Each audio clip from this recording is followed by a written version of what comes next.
Everybody, I hope you're having a wonderful day. Welcome to another workshop. We're very excited to have you, and with a special guest, Mr. Kornel from Build Wealth Canada. Today's class is going to be all about retirement planning and going into the details of what you need to do to understand your different accounts. There's so many, Kornel, like there's CPP, OAS, GIC, TFSA, RRIF. What the heck is this? It is all over the place. So our big promise to you is by the end of today's workshop, you're going to have a really good understanding of all the different types of asset vehicles to help you plan for a stress-free retirement. So thank you everyone for joining us. Kornel, thanks for being here today. We're excited to have you. Oh, no problem. You put so much work into these slides, or they're beautiful. It'll be funny. You can definitely tell which slides Arian and his design team did versus Kornel's slides.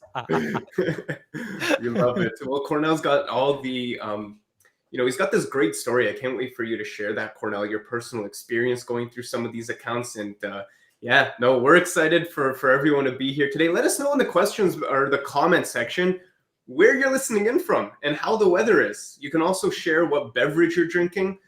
So I'm from Toronto. I haven't even looked outside today, quite honestly. I think it's a little gloomy, but it's been a nice week here. It's been nice and sunny. I'm having a nice green tea. So how about you, Kornel? Where are you listening in from? How's it over there? I'm in Kitchener. It's looking good. We had snow for a few hours yesterday, so I took my son sledding like at 8 o'clock in the morning while the snow was fresh, and then in the evening it was all gone. So I got all opportunistic about the sledding and stuff, so it was fun. But just drinking coffee here. But I guess if I start talking too fast, which I tend to do naturally, and even more so with coffee, let me know and I'll switch my beverage to a water. I like it. Awesome. All right, we got so many people here today. We have almost 3,000 Canadians registered for this class, Kornel, which is pretty amazing. Awesome. But we have Amanda saying she's from Guelph, tea and cold. Amanda, I like just how perfectly punctual you are with that answer. That's right on. I love the efficiency of the just very. Yeah. We got Deb, Ridgeway, Ontario. Beautiful sunny day here. Great to hear. We have Edgewater, BC. Sunny, no snow. Amazing. Andrea from Aurora. Welcome, Andrea. Welcome, everyone. Edward, welcome. Christina, welcome. John, so how long is this webinar? Good question. We're aiming for an hour. And then we're going to have a Q&A. And we're going to be here as long as anyone has questions. We're going to try and answer as many as possible. John Paul from Lévis, Quebec. I hope I pronounced that right. It's nice and sunny today, but cold. Ooh, an iced latte. Very nice. Muckle Shalafor. Toronto, maybe still thinks sweater weather. In Toronto, you definitely need a jacket, right? Definitely more than a sweater here. It's chilly. We have Windsor, Ontario. Amazing. So thank you everyone for joining us. We're going to get started in 2 minutes here. For those of you that are just joining on, this is a live workshop on retirement planning. And really our goal for today's class is to really help you take all the different options you as a Canadian have when it comes to retirement, make it simple, make it easy to understand, and give you all the need to know information. Now we're also going to do a Q&A because the challenge with a topic like this is it's so customized to you as the individual. Everyone's scenario is so different. So if you do have specific questions that we don't answer during today's workshop, we're going to do a Q&A. Kornel and I will be on to answer any questions you have. We also have a great free tool that we're giving away and a couple contests, right? We're doing a few giveaways, so we're going to make it fun. Perfect. We got Oakville packing for the Caribbean. I'm jealous. Kornel, do you have any plans for the holidays? Oh, we're just staying put here with our kids. Our kids, our youngest is 3, and so we try traveling with him periodically, and then it ends up being a nightmare. And we're like, all right, I guess we got to wait another few months and try again. So yeah, no exciting Caribbean travel plans or anything like that. He can't handle a 40-minute car ride, so I don't know how, the plane. I don't want to get him on a plane. People will get very mad. Yeah. I heard it's hit or miss when you have kids. It either goes really well, the kid's quiet, or it is just absolutely a disaster, right? And He's a I don't know. wild card, and it's like, what do you do if you're on the plane and he starts losing it, right? Yeah, that's Yeah, not yeah. cool. All right, Sharon, awesome. Okay, let's get started here, everyone. Thank you for your patience. So let's dive in. Cool. All right, so I'll start with this one. Yeah, so I think a lot of people here are already familiar because I know I send on the invite on the podcast and on the Canadian Financial Summit. But I know Arian also promoted this webinar to Enriched Academy and everybody that's there. So in case you're seeing me for the first time, I'm the host of the Build Wealth Canada podcast. It's one of the biggest personal finance investing business podcasts in Canada. It's been ranked number one for quite a few years now, and so it's always kind of in those top ranks. It's like 0.15% in the top 0.5% of podcasts worldwide. I found out recently, which is really, really cool. And yeah, over 1.2 million downloads, good reviews and such. So yeah, definitely something I hope you check out if you haven't seen it already.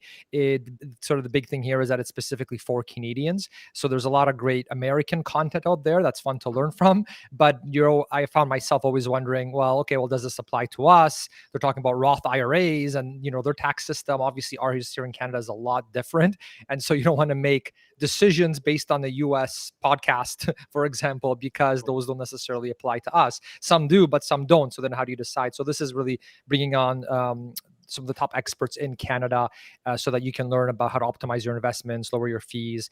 Just optimizations when it comes to personal finance. So so I hope you check it out. If you just search Build Wealth Canada on whatever your podcast provider is, your favorite one, you'll be able to see it there and download all the episodes for free or stream them for free.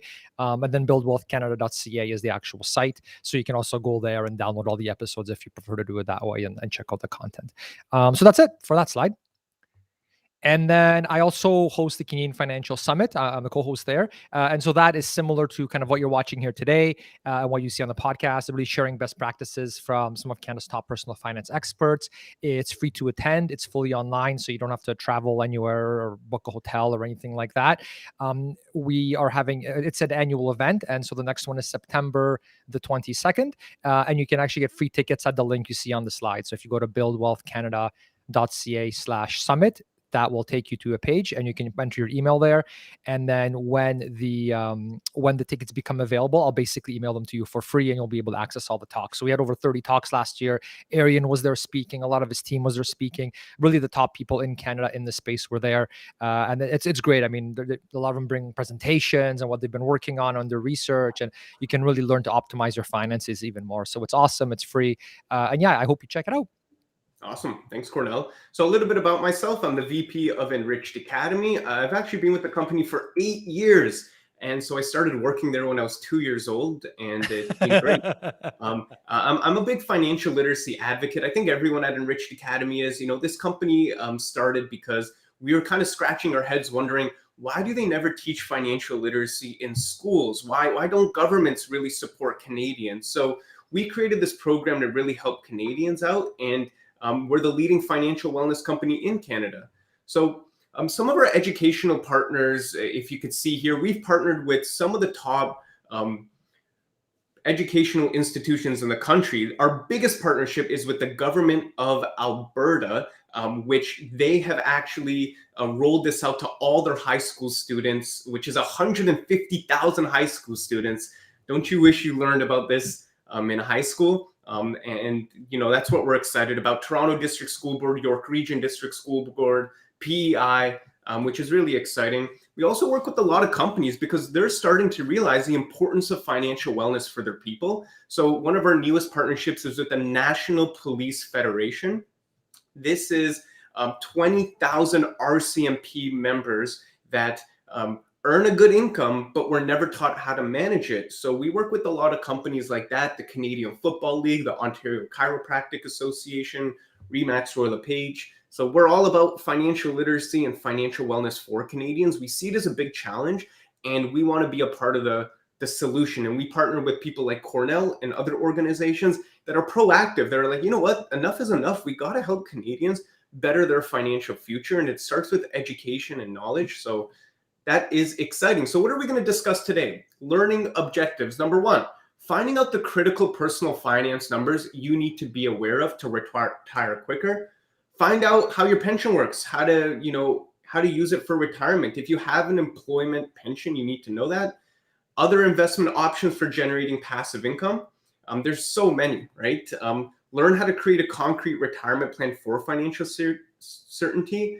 And we're also going to do a Q&A at the end, which we're excited about. So here's an analogy we like to use, right? Because if you take a look at your retirement, it's kind of like a flight from Toronto to Vancouver. If you're on this long flight, and you're 40 years old, you're almost at Vancouver. You're kind of heading into the Rockies, you're in Calgary, and now is the time to start planning. Now is the time to really start getting serious about, okay, when do I want to retire? How much money do I want to have for myself and my family? And creating that plan. Now is the time. Some of you are in retirement and you're looking for ways to capitalize that. So we're going to do a couple really incredible giveaways here. We actually have 4 giveaways. The first 2 are from Enriched Academy. And what those giveaways are, a wealth mastery program. So this is our online dashboard, which is great resources on financial literacy. So in the comments section, I want you to all guess, what is the average lifespan in Canada? And we're going to pick a random winner for the giveaway. Kornel, why don't you share some of the things that you're going to give away today as well? Yeah, so I've got 2 copies of my investing course. So it's a course that I basically recorded where you can actually see how I buy ETFs, how I rebalance, how to set up your brokerage account, all of sort of the tactical things. Because if you're researching this, probably if you're researching investing, you'll see ETFs sound great, low cost ETFs, wonderful, index investing. You hear a lot of good things about that, and that's what I do. But then, okay, how do you actually execute these things, right? And how do you optimize it to pay the lowest possible fees? Because obviously, every dollar you save on that is a dollar that can actually stay invested and can start compounding for you. So definitely, I want to give away 2 free copies of the course to the attendees today. You'll learn an absolute ton. As a student of the course, you can actually go and ask me questions as well. If like you're going through the process and you're not sure about something, there's a lot of questions already in there. Lots of people have asked me. There's like hundreds and hundreds and hundreds of students already that took the course. I just thought it'd be a nice thing to add for everyone, and hope you enjoyed. And yeah, if you want to check it out, it's buildwealthcanada.ca/invest is the sort of easy link to go to, or you can go to buildwealthcanada.ca and check it out. I thought it'd be a fun thing to do, a giveaway, and thanks Arian as well for giving away some of your program as well. Yeah, absolutely. No, you know what? More than happy to do that. And sorry everyone for the slide deck. Where for some reason it's just having some technical difficulties, but it looks like we're all good now. So we got a lot of great answers coming in. And put your answer in. As Kornel mentioned, we're going to be doing that giveaway. So we're going to pick a random winner here. So here we go. Okay. So we got Norman Wong. So Norman, congratulations. You are the winner. So if you want to email support@enrichedacademy.com, we will send you your free wealth mastery program. So the reason we have this slide here is, when it comes to retirement, sometimes a lot of Canadians can overcomplicate it. And it's really simple when you break it down. Retirement is when you're able to reach a point in your life where the assets that you have create a passive income to fuel your lifestyle. It's that simple. Can you stop working but still have money come in as if you are working? Now, where do you find these assets? Well, these are the assets that they could be your CPP, your employer pension. It could be your tax-free savings account. There's so many different areas where you can get these assets from. And that's what we're going to cover today. But I think a lot of Canadians get so overwhelmed. They get so intimidated by retirement. And this is a framework I always like to go back to, a simple 3-step process, nice and easy. The goal is simple, guys. Can you stop working and still have money come in as if you are working? That's it. Don't overcomplicate it. And we're going to go through those different assets here today. So assets that generate a retirement income. All right, so I'll take this one. Yeah, so the first one is your employer pension. So you might have a defined benefit pension or defined contribution pension. So definitely you want to factor that in, especially if you have a defined benefit pension where, let's say, you're a government worker, like police officers, teachers, etc. They have really, really nice pensions, and so that can oftentimes, even be enough for a lot of people where you don't need an enormous amount in addition to that privately. So definitely something you definitely want to factor in. There's the RRIF. This is basically what you turn your RRSP into eventually. So obviously you want to factor that in, and we're going to cover this in the session. We're going to go into a bit more detail on that. Oh, I'm just waiting for the thingy to jump in on the slide. There we go. Annuities. So Arian's going to talk about that. Not the best, from what I've seen and the research I've done, not the best choice for early retirees, as they're like, for someone like myself, it would be way too expensive for me to get one. But for somebody that is sort of more the traditional retirement age, they are something worth considering, at least to maybe cover your essential expenses, so that even if the markets take a tumble and if they're just not, if we're having some pretty bad stock market years, at least you've got those sort of basics covered, those non-discretionary expenses.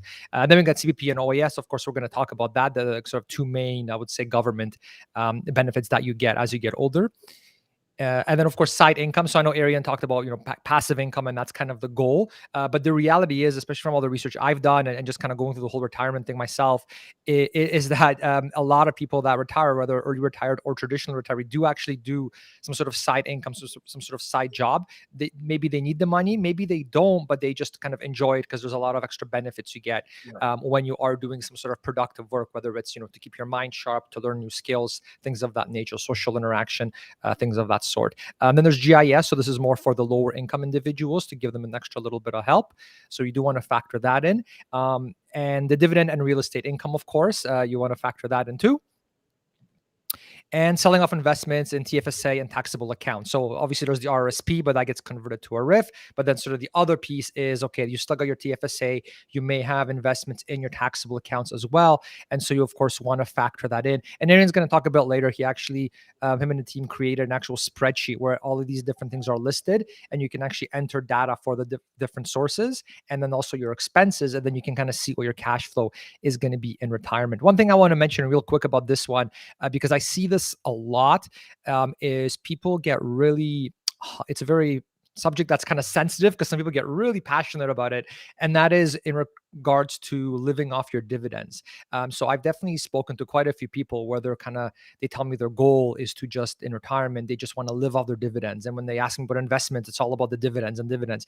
But really, you don't want to just live off your dividends. And if we can cover this in the Q&A if there's an interest, but there's some pretty big negatives to being just really focused on just the dividend piece. For example, if you do want to do that, you could, but you need a really large portfolio to actually be able to live off the dividends. Like if you only want to live off that and not sell off any of your actual capital or any of your principal. So that's something really, really significant to consider.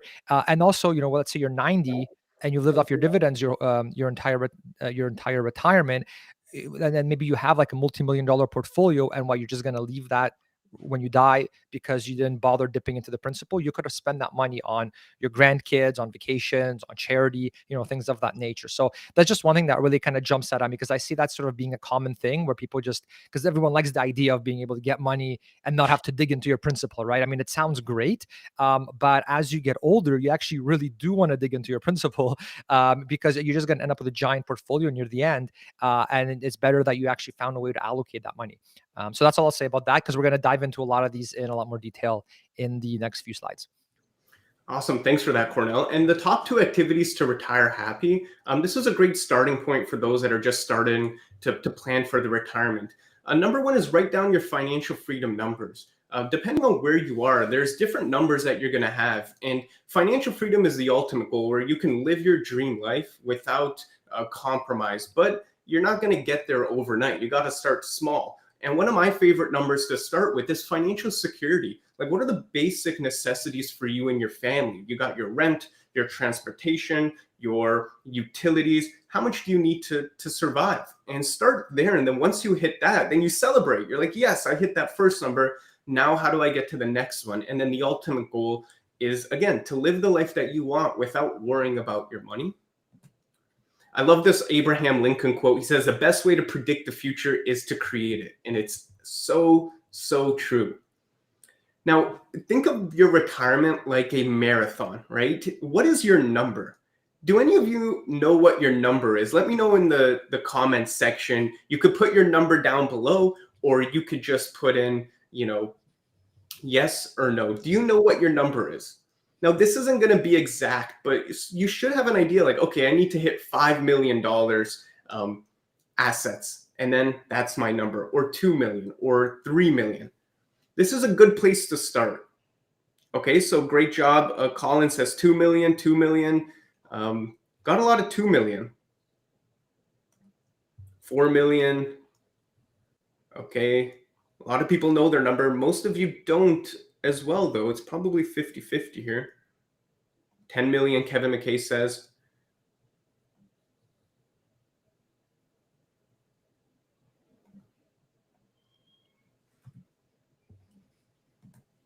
Yep, so I would say that's an important activity to do. Now, what are the most important numbers to achieving financial freedom? Number one, what age do you want to retire? Number two, the number of years you expect to live, right? That's so important. We talked about the average age and the average lifespan of a Canadian is 82 years old. The worst thing you want to do is not retire on time, or even worse is running out of money during retirement. That's a big no-no.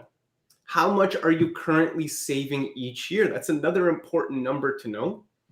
The current value of your investment portfolio, expected rate of return on your investments, the rate of inflation, especially now, that 4.7% is a Canadian inflation number in October. So you have to take that into account for your retirement planning.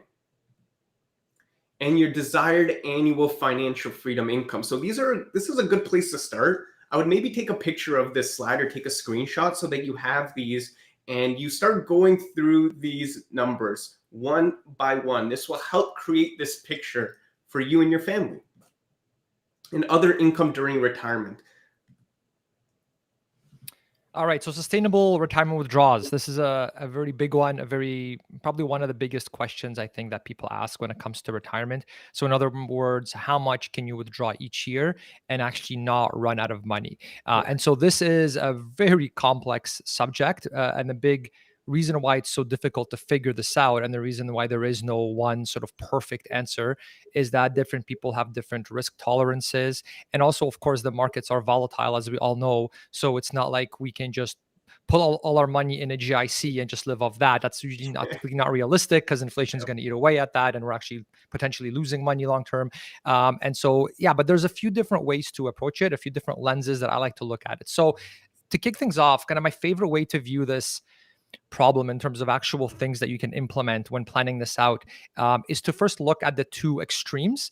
And so on the one extreme, so on the left side, you've got the fixed withdrawal approach. And so this is, I would say, the 4% rule. And so if you've already gone down that rabbit hole of looking into retirement withdrawals and what's a sustainable withdrawal, you've probably run across the 4% rule. It's become incredibly popular. It's been in the media. It's got lots of publicity.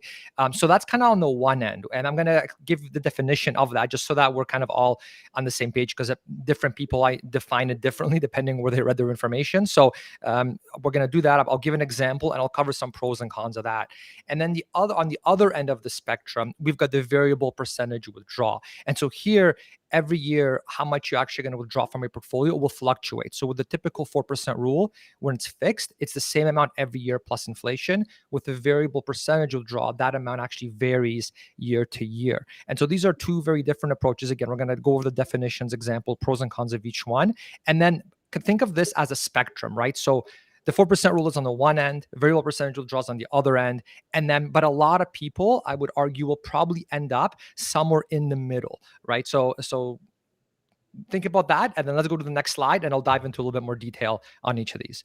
So first, let's start off with the fixed withdrawal, which is the 4% rule. And like I said, if you've already researched this a lot on your own, then this is probably a review for you. But just bear with me, because I want to kind of make sure everyone's got a good foundation, because I think we've got a lot of people here that are already sort of really close, and I've researched it, and we've got some people that are just kind of seeing this for the first time. So now with the 4% rule, I'll use an actual sort of example here on the right side. So let's just keep things simple with the math. Let's say your portfolio size is $1 million and a 4% withdrawal rate, so 4%. And if you multiply 4% by 1 million, that means you are withdrawing $40,000 per year. And the way that they did it when they did the Trinity study and when they looked into this, they did it plus inflation. So basically every year, if you say, okay, I'm going to retire with $1 million portfolio, I'm retiring today, I'm going to withdraw 4% every year. So it's going to be $40,000 plus whatever inflation is for that year. And so that way you don't really lose your sort of purchasing power. You get $40,000 in spending. So that's essentially kind of what it is in a very much summarized nutshell. There's a lot of sort of details that you can kind of look into if you want, and the way that it was done. But that's kind of at a high level, that's really what it is. Oh, let's go back. It just jumped to the previous slide, to the next slide. Okay, there we go. So what are the benefits of that? The big benefit of the 4% rule and why it's so appealing is that it's pretty easy to understand. It's not very complicated.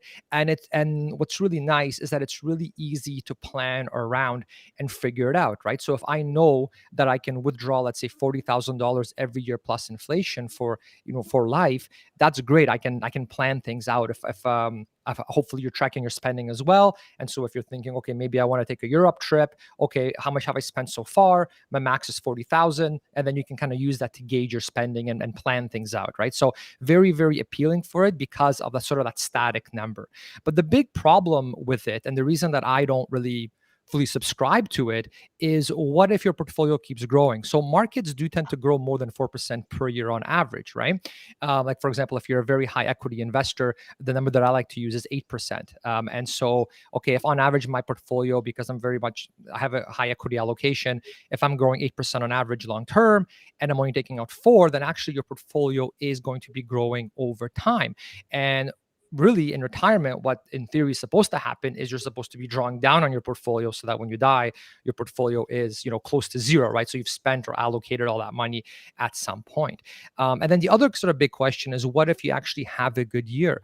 And so let's look at a few examples. So example one is, let's say we have a good year in the markets, right? So let's say that we have a 20% return in the markets in a particular year. So again, on $1 million portfolio with a 20% growth, we just got $200,000, right? Our portfolio grew by $200,000. That's awesome, right? But the question then is, okay, hold on. If we subscribe to the 4% rule, do you still just want to withdraw 40,000? You had a good year, you made 200,000, you're retired, maybe you're 85, let's say, right? So, okay, your life expectancy is kind of, your age is sort of getting up there. You just made 200K. Do you still only want to spend $40,000 when your portfolio might already be, at $1 million plus? Maybe not, right? So that's something to think about. Let's look at another example. Markets. So example 2, markets do a long term.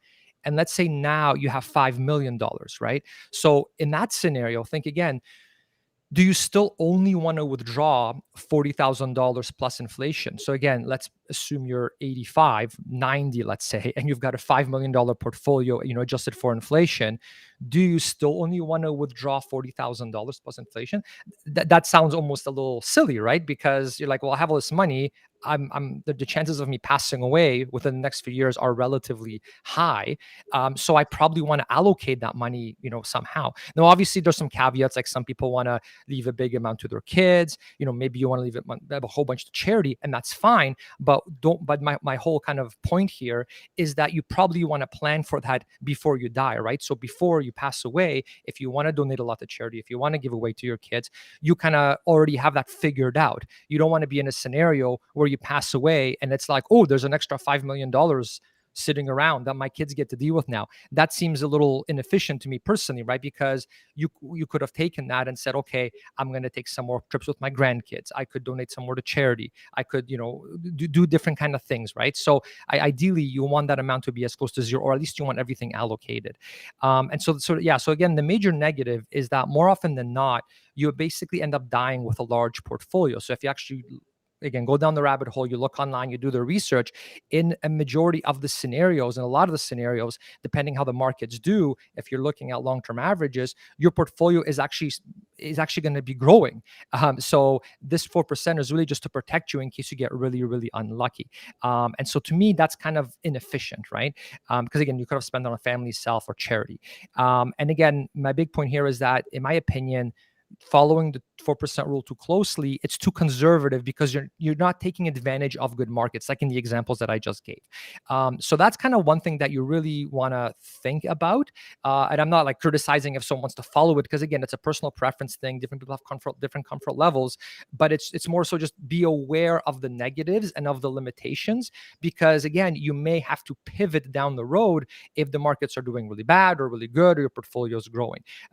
Okay, and then looks like there's a little thing that's kind of covering up the slide here. So if you still insist on using the 4% rule, if that's just like a really good fit for you, it helps you sleep at night, you're okay if your portfolio ends up being a lot more than, if you're okay with that, then great. But from the research that I've done and the people that I've interviewed on the show and on the summit, 4% is definitely something that some will argue is okay with a more traditional retirement. So let's say 30 years, like you retire at 60, you live till 90, 30 years is okay. 30 years, that's what the 4% rule was based on. If you're an early retiree, so let's say you retire in your 30s and now you've actually got like a 60-year retirement. In those cases, the vast majority of experts that I've interviewed and researched will say 4% rule, it will not work in that case because there's just too much of a length of time that you're trying to get your portfolio to last you. And so 4% is just way too much. And so the number that I've seen recommended most often for early retirees is somewhere around the 3.25% to 3.5% range, where if you really want to stick to that fixed withdrawal method, then that's kind of the number to go for, as opposed to going 4%. And again, if you research this online, you're going to see people on different sides and yelling at each other, saying, no, it should be this, no, it should be that for this reason. But again, I'm just reporting to you, from the research that I've done and the data I've seen, and from actually listening to experts that I respect in this field, that seems to be the most common range, the 3.25, 3.5 for an early retiree. So just something to think about. All right, next slide, please, Arian. Okay, so then on the other end of the extreme, we've got the variable percentage withdrawal approach. And so again, let's look on this blue area here with an actual number example. So again, let's say we have a $1 million portfolio. We're doing a 4% withdrawal. So far, it's exactly the same as the previous method, right? We're taking out $40,000 per year, okay? So in this kind of scenario, it's the same. But now, what if your portfolio grows to 1.2 million? So now I'm looking at that in the second section, right? Markets did well, we grew to 1.2 million.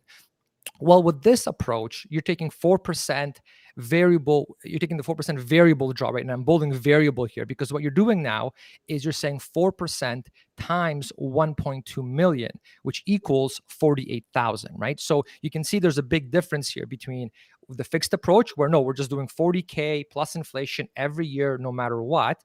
Whereas with this approach, we're saying, no, we're taking 4% of whatever my portfolio is at that time.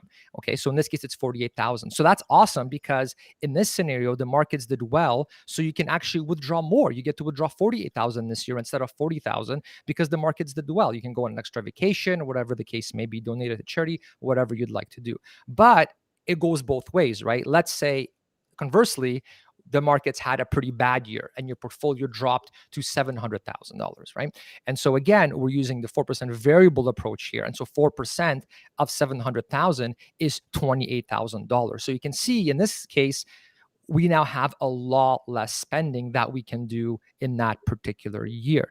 And so if you've got other levers that you can pull, you might be okay. For example, maybe you can cut your expenses drastically and still be okay only withdrawing this amount, right?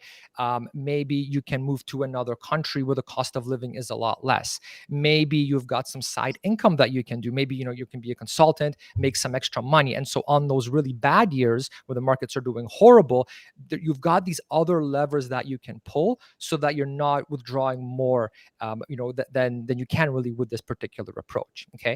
And so the benefits of this is that one, you can take take advantage of market increases. So with the previous approach, you're not really taking advantage of it at all because you're just doing that 4% plus inflation per year. That's it. With this one, markets do great, you can take out more. But the negative is markets do bad, you can take out less, right? So you got to kind of figure that, again, this is like a personal preference thing. And what I really like about this approach is that you can spend more money really while you're alive. Like, you can donate more, give more to your kids, go on more trips with your grandkids, that kind of a thing. So that part is very, very appealing. Now, of course, the main negative is that it's impossible to predict your exact annual income if you go full out on this particular approach. And like I said earlier, there is a middle ground, right? So don't think that these are the only two options, and I'll get into sort of the middle ground in a minute, right? But this is sort of the other extreme where we're going, okay, we're really going to maximize what we can take out, but we're going to have some crazy volatility in terms of how much we can spend per year. And so again, your lifestyle can take a big hit if markets are down for an extended period of time. Like that may be, like imagine you're taking out this 28,000. Maybe you have to take that out for several years when you're used to taking out 40,000. That may be very painful to you if you don't have these other levers to pull that I mentioned, right? So this is just something that you kind of want to think about and evaluate whether this is a good fit for you. Now, if you do like this approach, if this approach sounds appealing to you, one of my favorite resources about it is on the Boglehead site. So the chart you see here on the left, it's actually really neat. So if you want to go ahead with this approach or do sort of like a modified version of it, and here it's just showing from age 40 to 44, but it goes down to more traditional retirement ages as well.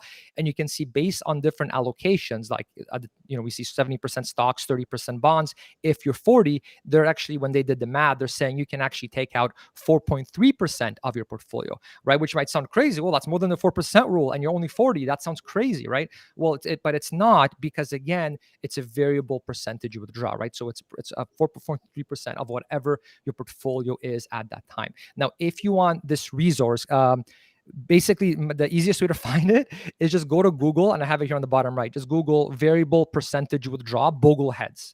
Okay, so if you Google that, it's going to be probably like when I did it today, it was the very, very first search result. It's really cool. They explain it in a lot more detail. They have this chart in full, so you can see it for all the ages.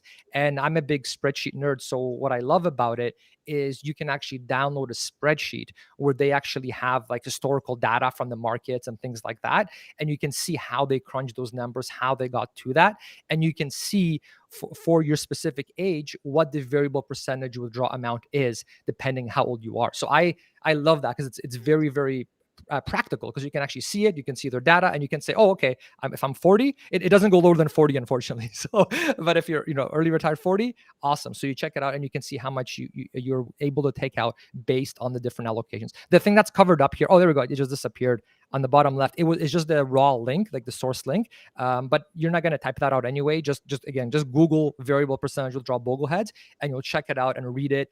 If you're watching this presentation, you'll probably enjoy that kind of stuff too, because it's really, really clever what they did. And yeah, so that's it for this one. Thanks, Kornel. Yeah.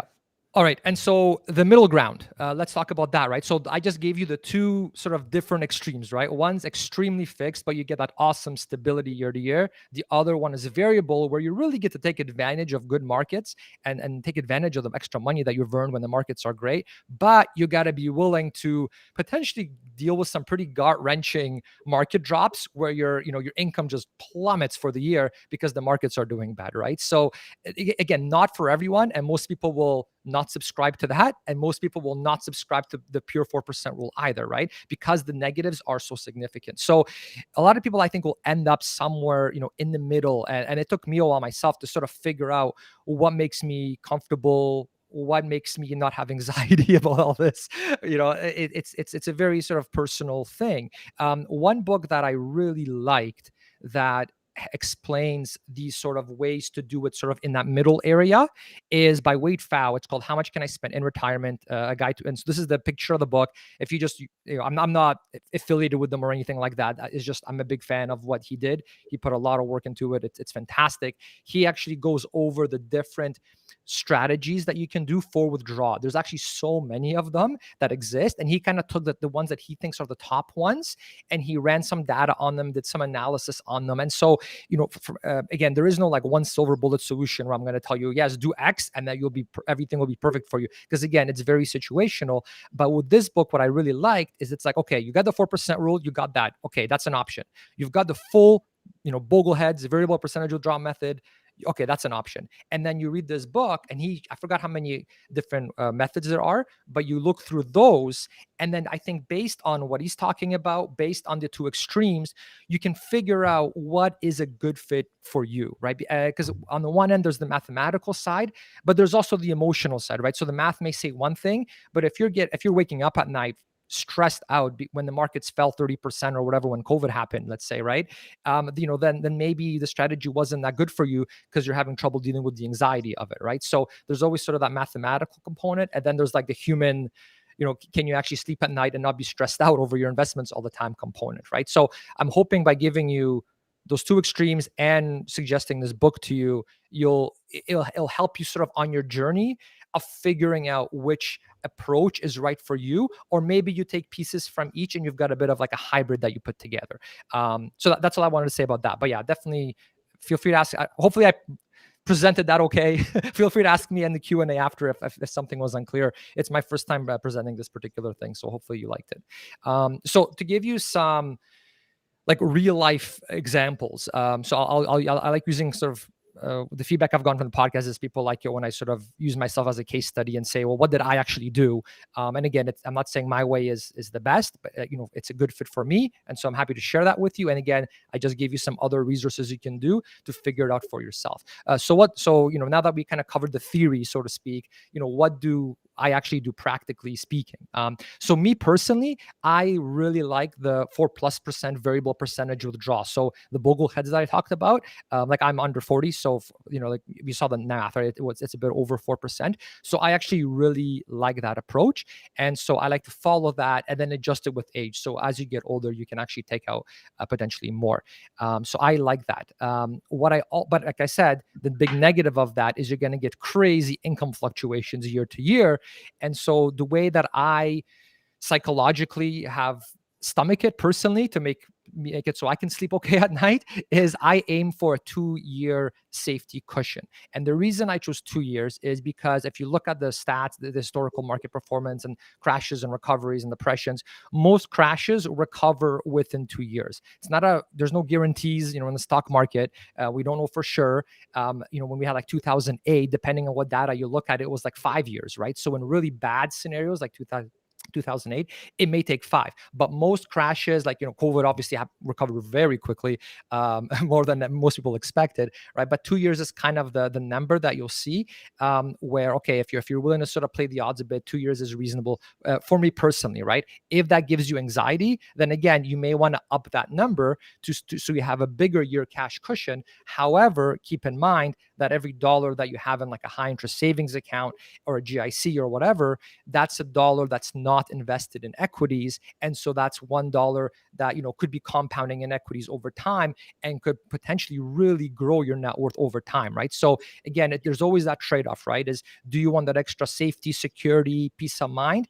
If you do, that's great. That's your thing. Do that. But just keep in mind that the negative is you are leaving potentially some money on the table. You are in a way basically paying for that peace of mind, right? And so what that line is for people, it's going to vary a lot from person to person, right? One thing that I really wanted to stress is when I say 2-year safety cushion, this is not 2 years of spending in cash. So we currently, we don't have a mortgage anymore. So our actual spending is $35,000 per year. And so the way that I calculate what the safety cash cushion is I basically take our annual expenses. So in this case, 35,000 is the number I use. I subtract the dividends because we get dividends from our investments, right? So I need 35,000 and that's how much I need to fund our spending. And then dividends show up in our investment accounts, 4 times a year, right? So those show up. But what I do there is you never want to assume that you're going to get dividends like that all the time, no matter what the markets are doing, because that's not realistic. Like when we had the 2008 financial crisis, some companies started cutting their dividends, right? Because dividends come from profits of the company. Well, if the company is on the verge of bankruptcy or doing horribly because we're having a major economic collapse, they're probably going to cut their dividends, right? And so whenever I model these things out, I never treat dividends as like a high interest savings account, right? So me personally, I like to cut it by, so I only take like point. So let's say I just received my dividends, I'll take 0.75% of that, and I'll assume, okay, this is what I'm going to get, right? Because some companies, even when times are bad, are still going to be issuing dividends. So that's my one source of income. The other source of income is I subtract other safe and reliable income sources. So if you are retired, that would be something like your CPP, your OAS, right? And again, you can argue and say, oh, well, is it really, what if OAS goes away, or what if CPP goes away? I mean, there's always risks, right? Like there's no guarantee. No one's going to say, yeah, for sure, the government's never going to touch CPP, never touch OAS, right? Things change. This is just that this is part of the game, right? You don't get these sort of guarantees, but what is a relatively reliable income source that's not going to fluctuate widely, like equities, for example, right? So CPP always are good examples. If you're retired, right? So this is more traditional retirement age. Those are things that you want to subtract from that number. In my case, I'm younger. I'm 37 right now, but we have 2 kids. So we get CCB, which is Canada Child Benefit. So that is basically my like government benefit, so to speak, just because we have kids, right? But I don't get CPP and OAS, right? So I factor that in, okay? So just to recap, basically, for the 2 years, the way I calculate what amount I need for those 2 years is I take our annual expenses, whatever yours are, subtract dividends with a 25% cut in case the markets tank, subtract other safe and reliable income sources like CCB if you're young with kids, CPP OAS if you're older, and then when you do that subtraction, you get your annual cash deficit, right? And then I make sure I have 2 years of that in my HISA, so my high interest savings account. And again, that I use 2 years because I guess I have a sort of higher risk tolerance. If that makes you uneasy, because you could say, well, in 2008, it didn't recover in 2 years, right? And that's a fair statement. So you could do something like 5 years, right? If 2 years gives you a lot of anxiety. But again, keep in mind, if you're holding 5 years of your deficit number, that's a lot of money potentially that you could have invested in the markets, let's say in equities, and so let's say the markets crash and you've got this giant cash cushion, you're no longer riding the wave up as much as you could be if that money was invested, right? So again, it's always that trade-off between, okay, this makes me feel good, safe, I'm not worried about money, and that's fine, but there's a cost to that, which is the opportunity cost if you had it in equities, right? So you got to decide for yourself where that number is, right? Okay, so hopefully I explained that okay. And again, in the questions after, feel free to ask me and we can go into detail on any one of them. Okay, next slide, please, Arian. Okay, there you go. So sorry, a few caveats, right? Because I just gave sort of my own example and how I do it for myself. So that example was based on an early retiree married couple with kids. So basically my wife and I, okay, that's what that was based on. And that's what works for us. But obviously not everyone is in that scenario. And so what if you retire at a more traditional retirement age? Okay, so if you're, 65, 60, you're approaching there and you're trying to plan around that.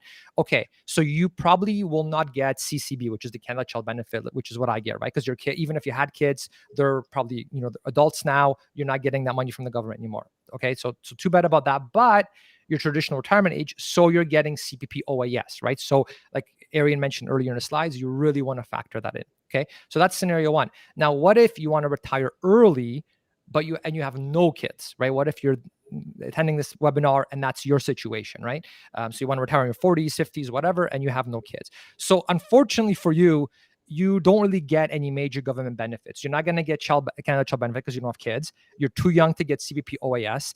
And so in this one, you're kind of, this is not your, I guess, an ideal scenario for you because you don't really get as much free money from the government like the other groups, right? So I guess for this one, I was like, let's think of a benefit and what do you have here? So I guess for a person in that scenario, hopefully you are dual income. So in this case, hopefully you're dual income, so you have a spouse or whatever. And in this scenario, like you said, you have no kids, right? So in theory, you have time abundance to make more money. Maybe you have a side business. Maybe, because you're not busy taking care of the kids, you can focus more on your career or on your side business. And then with a high savings rate, you're able to get a higher portfolio amount. You're able to save more money because, again, you don't have kids to take care of, things of that nature, right? So, in theory, that might be sort of how you can take advantage of that. So hopefully that makes sense. Hopefully I didn't offend any particular group. I'm just trying to, look at, okay, when you're doing this calculation, it's going to be different for these 3 different groups. Okay, I think we're good for this slide. Thanks, Arian. Awesome. Your turn. Thank you. Thanks for that, Kornel. That was very thorough, I would say. And I think a big thing I would recommend is don't try and do this yourself. You absolutely can. What we've done here at Enriched and with Kornel is we put together this cool tool. It's called the Retirement Cash Flow Calculator. So there's going to be a link in the chat box where you could go download this calculator. It's a really simple calculator. All it does is it takes a look at your income and your expenses. And what you could do is you could see where you're at right now, but you can also set some goals for you and your family. So you might go through this and be like, oh my gosh, like I'm going to fall short. Like, okay, so what adjustments do I need to make? So you could honestly use a piece of paper, but this tool does all the calculations for you. It looks really nice, and we put that together for you. So make sure to click that link. It will be in the chat box. So again, like we talked about, the simple way to plan for financial freedom: calculate your monthly expenses during retirement and make sure your monthly incomes covers your monthly expenses. And I know this is really simple, but that's what we've tried to do here. We've tried to make this as simple as possible for all of you, especially those that are getting started, right? You want to get started in a simple, easy way. And then as you're getting into the weeds and the details in terms of taxes and CPP, that's where you can start customizing it for you in your situation. So what are some of the major expenses? So this is a good activity that you want to do, and using the calculator you can just go through and take a look at what are your monthly expenses right now. Not what you think they are, but what are they actually? Rent, mortgage payments, your food, utilities, transportation, insurance, entertainment, other.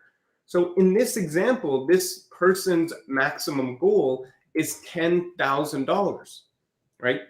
That's their expenses each month. So then what do you have to do? You have to start filling in these different boxes to try and hit that $10,000 after tax, right? That's important. So you got to put in your employer pension. How much is that? Your RRIF, your annuity, CPP, and OAS, and start filling in these numbers and start creating a plan for you and your family. Now, the challenge is one size doesn't fit all. All of you here, I guarantee, will have different numbers. None of you will have 2 plans that look identical, right? Because no one's situation is identical.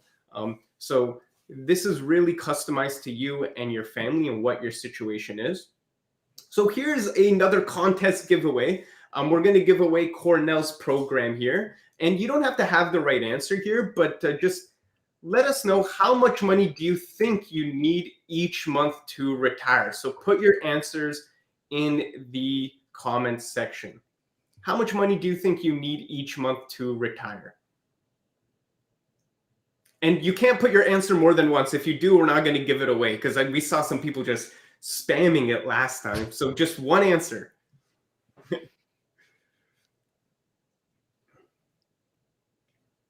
At least they're highly engaged. Yeah, look at how many answers are coming in. Holy smokes. I like doing this activity because it kind of gives you a ballpark, and then you take a look at what you thought you would need, and then you go and actually do the calculations, and you can see how close you were. Okay, I'm going to pick one in 5, 4, 3, 2. I'm closing my eyes.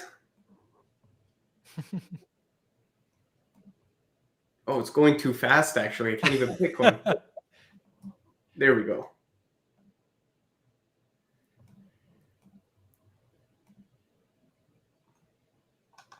Okay, it is Jean-Claude Bertrand. It's for some reason it's not showing because I think there's just way too many coming in. But Jean-Claude, congratulations, you're the winner.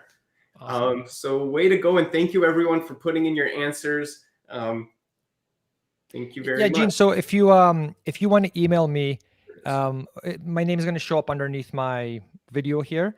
So it's just kornel@buildwealthcanada.ca. If you want to just email me, that way I have your email and I can send you the course. And yeah, thanks for taking part, everyone. This is awesome. I've never seen the comments blow up like this anywhere ever before. So it was fun to watch. Way to go, Jean-Claude. Awesome.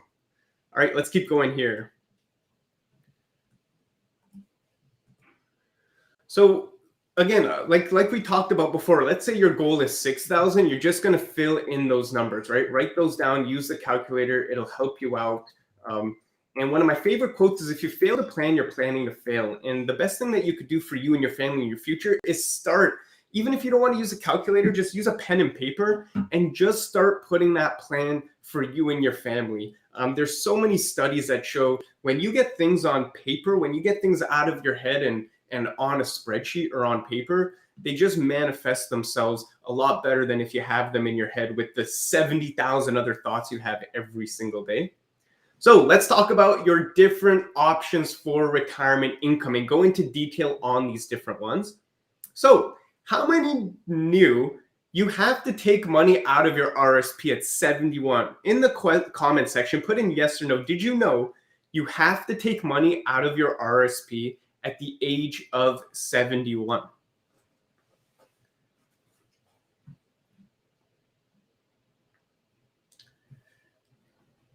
Okay, so we got most of you is a yes. So I'll share with you a quick story. We were doing a workshop in Markham, Ontario. This was 3 years ago, and I was speaking to this doctor, and he was a plastic surgeon and made a ton of money, but was really interested in investing. So he was actually doing all of his own investing. He was buying Apple stock, Tesla, and he actually accumulated $1 million in his RSP. At a really, at 71 years old. And what happened with him is he got this brown envelope from the government of Canada. I'm not sure if any of you have ever got this brown envelope. A lot of us, we don't want to open it up, but you should definitely open it. So he opened it up, and it was kind of a reminder letting him know, hey, listen, you have to take money out of your RSP. And here's some different options. So he kind of panicked, this individual, and he took this $1 million out of his RSP, and he was doing all self-directing using a platform like Questrade, just hit withdrawal. That money went into his checking account. And a few months later, his accountant called him and he's like, John, what are you doing?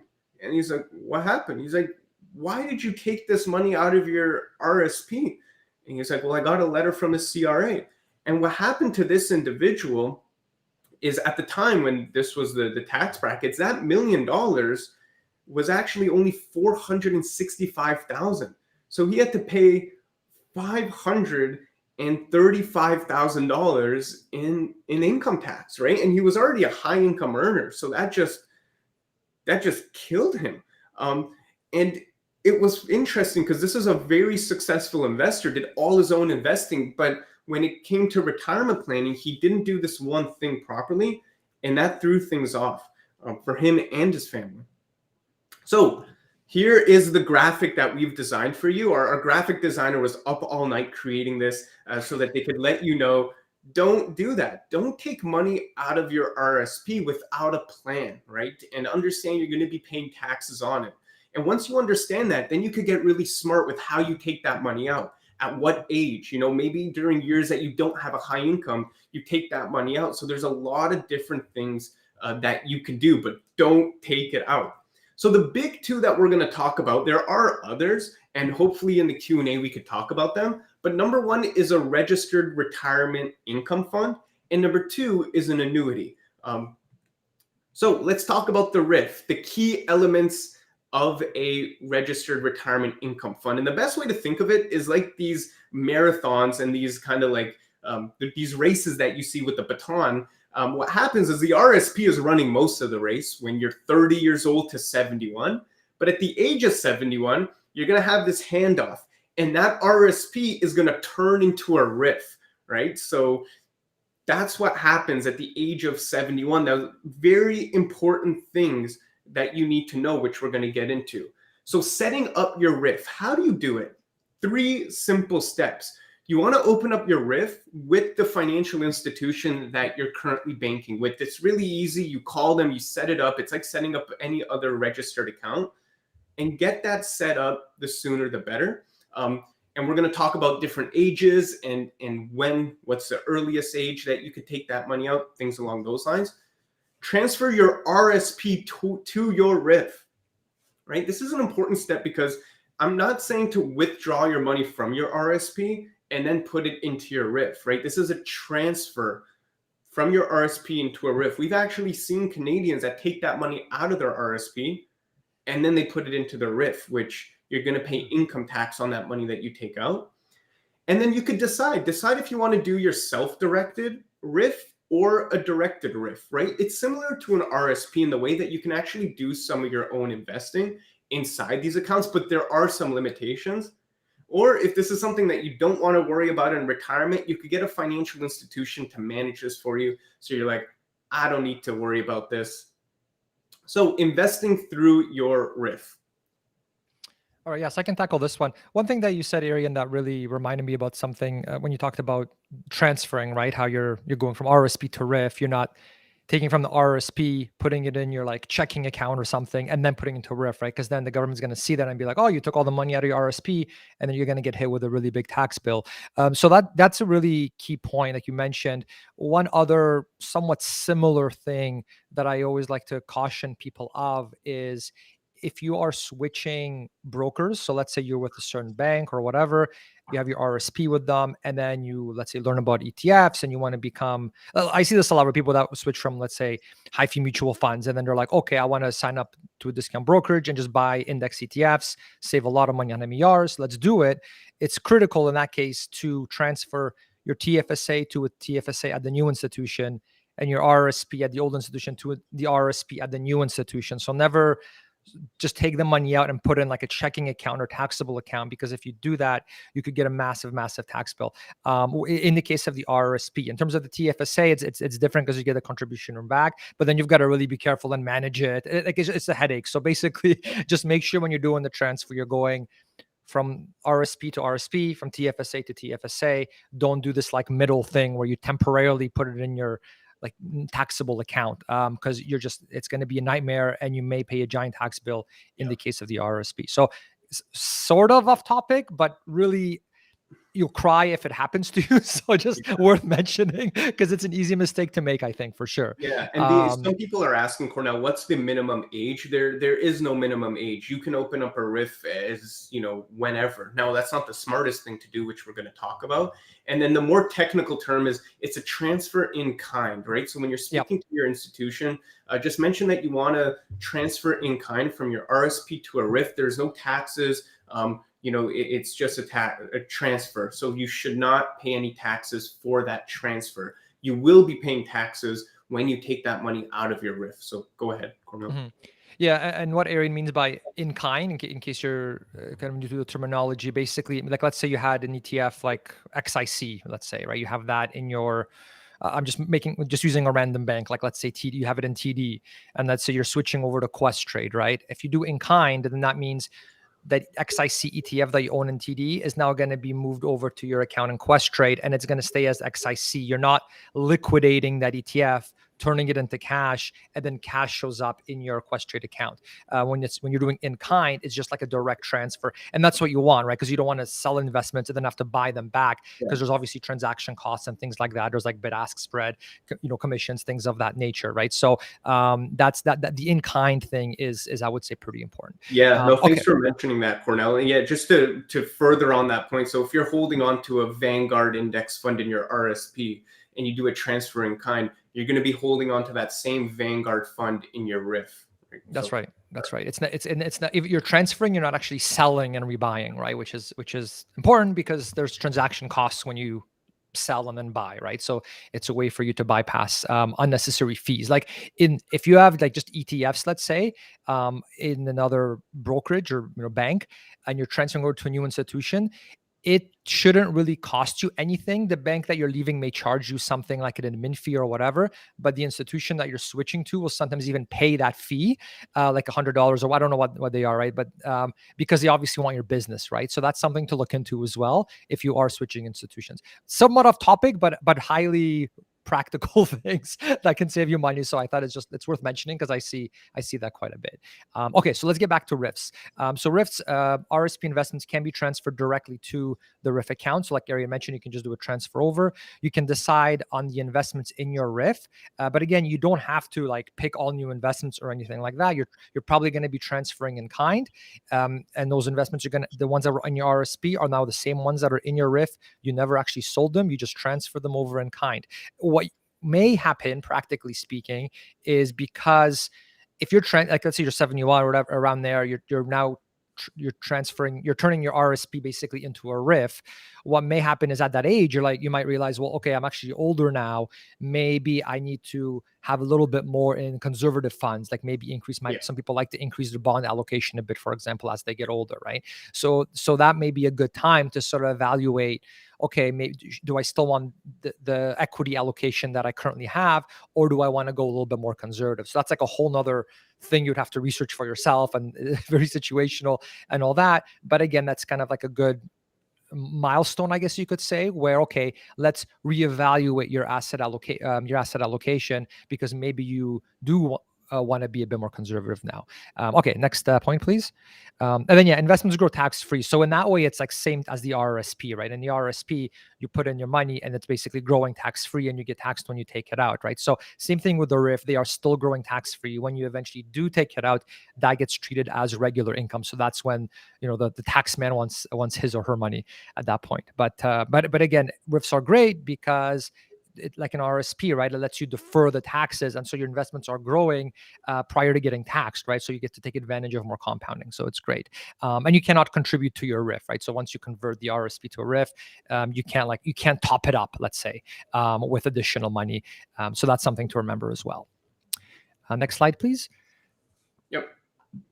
And then you can't contribute to your RRIF. Yeah, you can't contribute. Yeah. I said cannot, right? I hope I didn't slip. Yeah, cannot. Good. Cannot.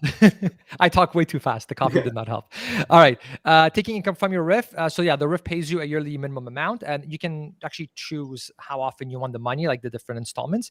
So some people just take it all out at once during a part of the year. Some like to have it monthly, for example, or quarterly. So that's something you can arrange with your institution. You can withdraw more, but not less than the minimum. And I think one more. Let's see. Do we have one more slide on this one? Yeah. So these are the minimum withdrawals. It starts at 65, but to the previous question that Arian said, you are able to actually start your RRIF earlier than that. And so if you actually Google minimum RRIF withdrawals, most places online that I checked will show basically from 65 plus, but the percentage you can withdraw does actually go down the earlier you are in your age. So 4% is not like, it's always 4% or more. That's not it. It's actually less than 4% if you are younger. Now, one thing that I really wanted to mention that's not on the slides is so we're talking right now. We're talking about RRIFs. Like, okay, you're around that 71. You've got to convert. You're basically being forced to convert, right, at the RRSP into a RRIF. But what about the scenario where, let's say, you're an early retiree, or maybe not too early of a retiree, but you're still well before 71? In that particular scenario, you want it, like, I'll give you a real life example. My mom, she's in her early 60s, right? And so she has she has one RRIF. She's got, well, anyway, so she's got a RRIF, and she's got some money in the RRSP as well. And let's say in another one, and let's say she wants to take some money out just for spending money, right? So now the question becomes, do I want to take it out from the RRIF, or do I let's say, do I want to convert it? Let me try again. Okay. Let's say you have an RRSP and you want to take money out. The question can become, do I want to, let's say, convert that into a RRIF and take the money out from the RRIF, or do I want to just take it out directly out of the RRSP? Okay. So that's kind of the choice that you're going to have to make. And you can have, and so the way, like in terms of the pros and cons, so if you convert it to a RRIF, then you are basically forced to withdraw a certain percentage, right, every year, like what we're talking about here, like what we're showing, the 4%, for example, or more or less, depending how old you are, right? So that's option one. The pro to this, however, is that you are not paying any deregistration fees. Whereas if, like, someone like myself, I don't currently have a RRIF, but I have an RRSP. Let's say I want to take money out of my RRSP, right? If I was to do that, what's going to happen is my broker is going to charge me a deregistration fee every single time that I take money out of the RRSP. With my current broker, I believe it's somewhere around $50 each time that I want to do it, which I don't know. I don't want to spend $50 if I don't have to, right? And so that's something that you have to sort of weigh is if I keep it, if you're under 70, if you have a choice between having it in an RSP or a RIF, by having an RSP, okay, maybe once a year I take out money from the RSP and I pay that $50, plus there's going to be some withholding tax on top of that. Maybe I want to do that. Or I could convert it to a RIF, and now I don't have to worry about paying this extra $50 every time I take it out.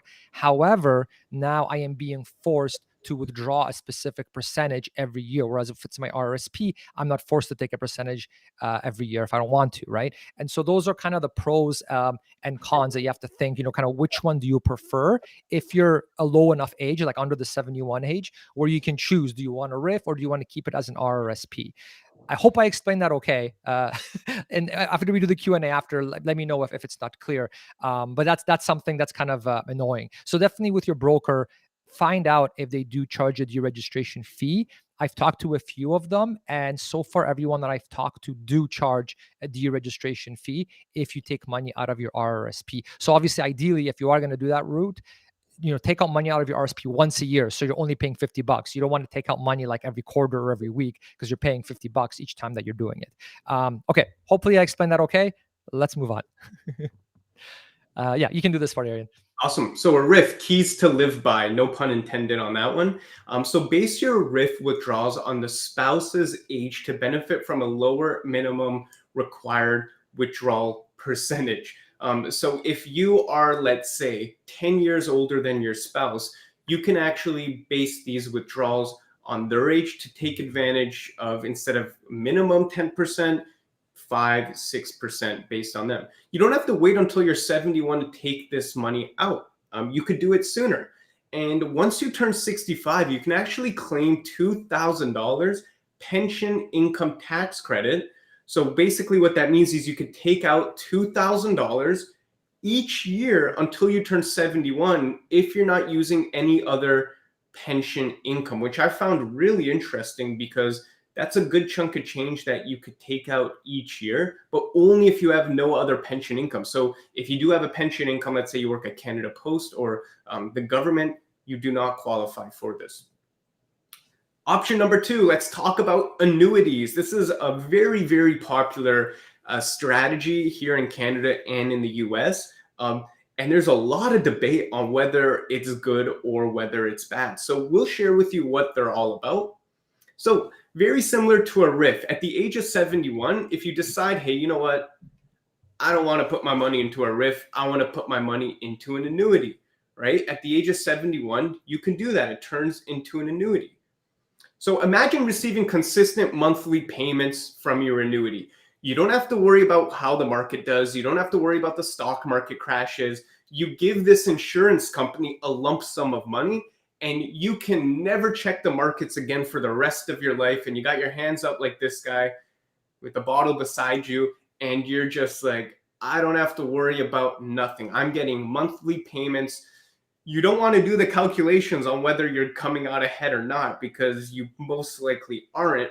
But every single month you could go to your mailbox and you could get this monthly payment, and you're done. You're done with the markets. You're done checking things. You're done with the ups and downs. All of that is gone. And for some people, that's worth it. I look at my parents. This is a good option for them because my mom is so scared of the ups and downs and the unknowns and things along those lines. So you need to definitely watch out for those. All right, let's take a look at the other one. So let's go here. Annuities. It's like buying a pension plan. That's the best way to describe it. You're buying a lump sum for a monthly payment. That's what you're doing. So here's an example. Let's say Janice has $1 million, and she has this $1 million in her RSP, and she gives it to this insurance company. Okay, so here you go, $1 million to the insurance company. The insurance companies be like, amazing. What we're going to do is we're going to give you monthly payments forever, for the rest of your life, right? Like No matter how long you live, you're going to get this consistent monthly payment for you and for your family. So what are some advantages of an annuity? Predictable monthly income. It's lifelong income, so you don't have to worry about living your money, which happens a lot. And with the age continuing to increase, that could be a concern. Death benefit to the beneficiary. So there are certain annuities that if you pass away early, those monthly payments will go to your beneficiary. And you get protection from the market downturn. And to me, the biggest advantage is peace of mind. That's all it is. Now, you might be looking at this and doing the math and you're like, Arian, are you insane? This doesn't make any sense. Like, the numbers just don't work out. I get it. I probably won't use an annuity, but they could be great for someone that just wants peace of mind.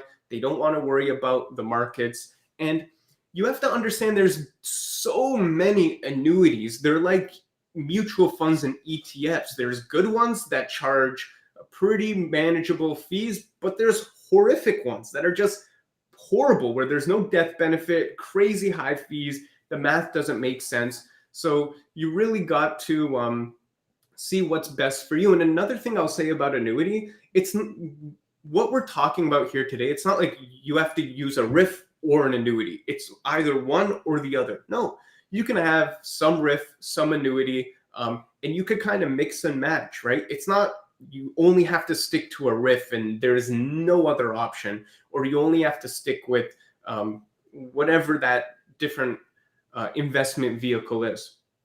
So what are some of the disadvantages? They are expensive. The fees on annuities are very expensive. Number two, the money is locked in. So if you need that money back and you're like, oh, hey guys, I don't know about this agreement, I want my $1 million back. They're not going to be big fans of that. They're not going to want you to, or if you are able to get that money back, you're paying crazy fees. So that money is locked in. If you have an early death, then, and you don't have a death benefit, this could be a horrific disadvantage. Like, imagine you give $1 million to an insurance company and you pass away in 2 years. And each year you were getting $50,000 a year. So you just got $100,000, you gave them $1 million, you just lost $900,000. So these insurance companies, they're kind of hoping you pass away early if you don't have that death benefit. So those are things to watch out for. Kornel, did you want to add some 2 cents to this slide? Sure. Yeah. From what I've seen, just from research and interviewing different financial planners and in the field, if you are, I try to approach things from kind of the traditional retiree angle as well as the early retiree angle, right? Because there's certain things, those are two very different groups and they have different sort of strategies depending which one you're in. For the early retiree crowd, like, the FIRE movement, all of that, everyone that I've talked to about the subject basically says, don't bother with annuities if you're younger, right? You're expected to live for quite a while. The government doesn't want to be paying you, or not the government, sorry, the company doesn't want to, be paying you all this money constantly. And so they're already expensive, but if you're younger, they're even more so expensive, at least from all the information that I've seen. And so me personally, like for someone my age who's 37, I don't even consider them at this point, just because I've been told pretty much unanimously by everyone I respect to not even bother with it until I'm older.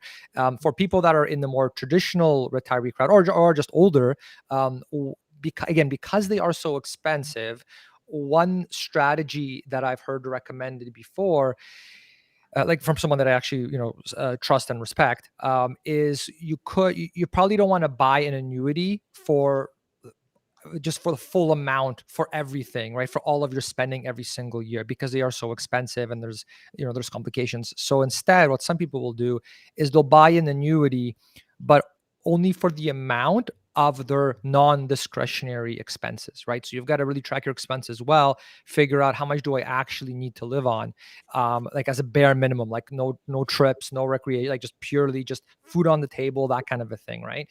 And so you do that, and then you get it for that, and then that way that, okay, no matter what the markets do, at least I won't be eating cat food, right? So that's kind of the part of that strategy. And of course, if you're that age, you've also got to factor in CPP, you've got to factor in OIS, right? So maybe once you factor CPP, you factor OAS, maybe you've got some safer sort of holdings as well that won't fluctuate as much with the markets. Maybe that actually gets you to like 90% of, your bare essential needs. And so the annuity amount you buy is only that, 10% deficit, right? So you're no longer spending this gigantic amount of money. So that's kind of one way around it, right? To sort of still get that bare minimum. So hopefully that makes sense, and I explained that okay. Absolutely. No, it does make a lot of sense. So let's talk about some government pensions to help you retire. So there's really three big ones. You got the Canadian Pension Plan, you have Old Age Security, and you have GIS. So we're going to go through these one by one, and we're going to go through them pretty quickly. But here's another contest giveaway. So we're going to give away, this is for the Wealth Mastery Program. So, I hope I don't just gave it away. But it's okay because it doesn't have to be the right answer. But what place do you think Canada ranked in the world for the top government pension funds? So it was 40 different pension funds in Canada. What do you think Canada ranked in the top 40? Do you think we're number one in terms of our best CPP? And it's based on like the return, the quality, and things along those lines. I think I gave it away because I'm seeing all of the same answer. It's pretty funny. Okay. 8, 8, 15. All right, so here we go. We want to pick one. Let's see.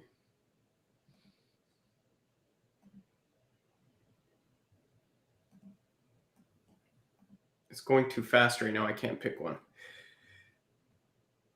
All right. So only one answer, right? If you do more than one, then you're not qualified. So I'll quickly show you the Wealth Mastery Program while this kind of slows down.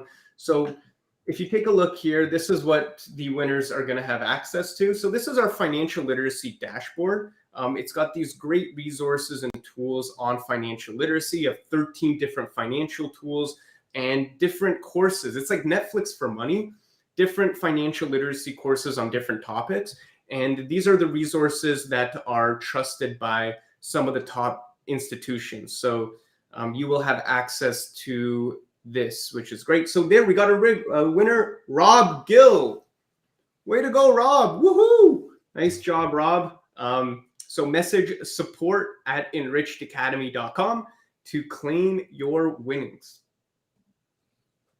All right. So what is the actual answer? Let's go through it.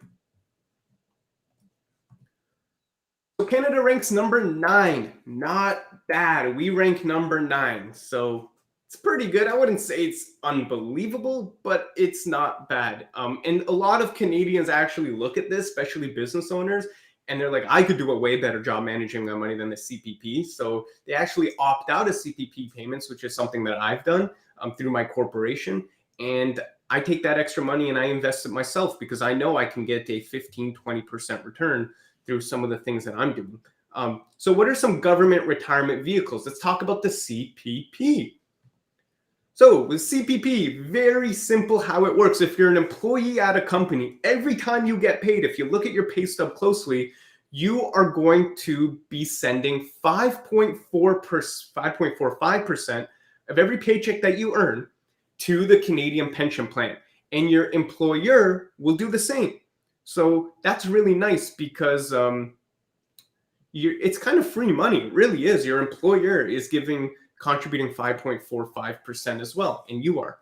So you're going to do this every 2 weeks, every time you get paid throughout your career.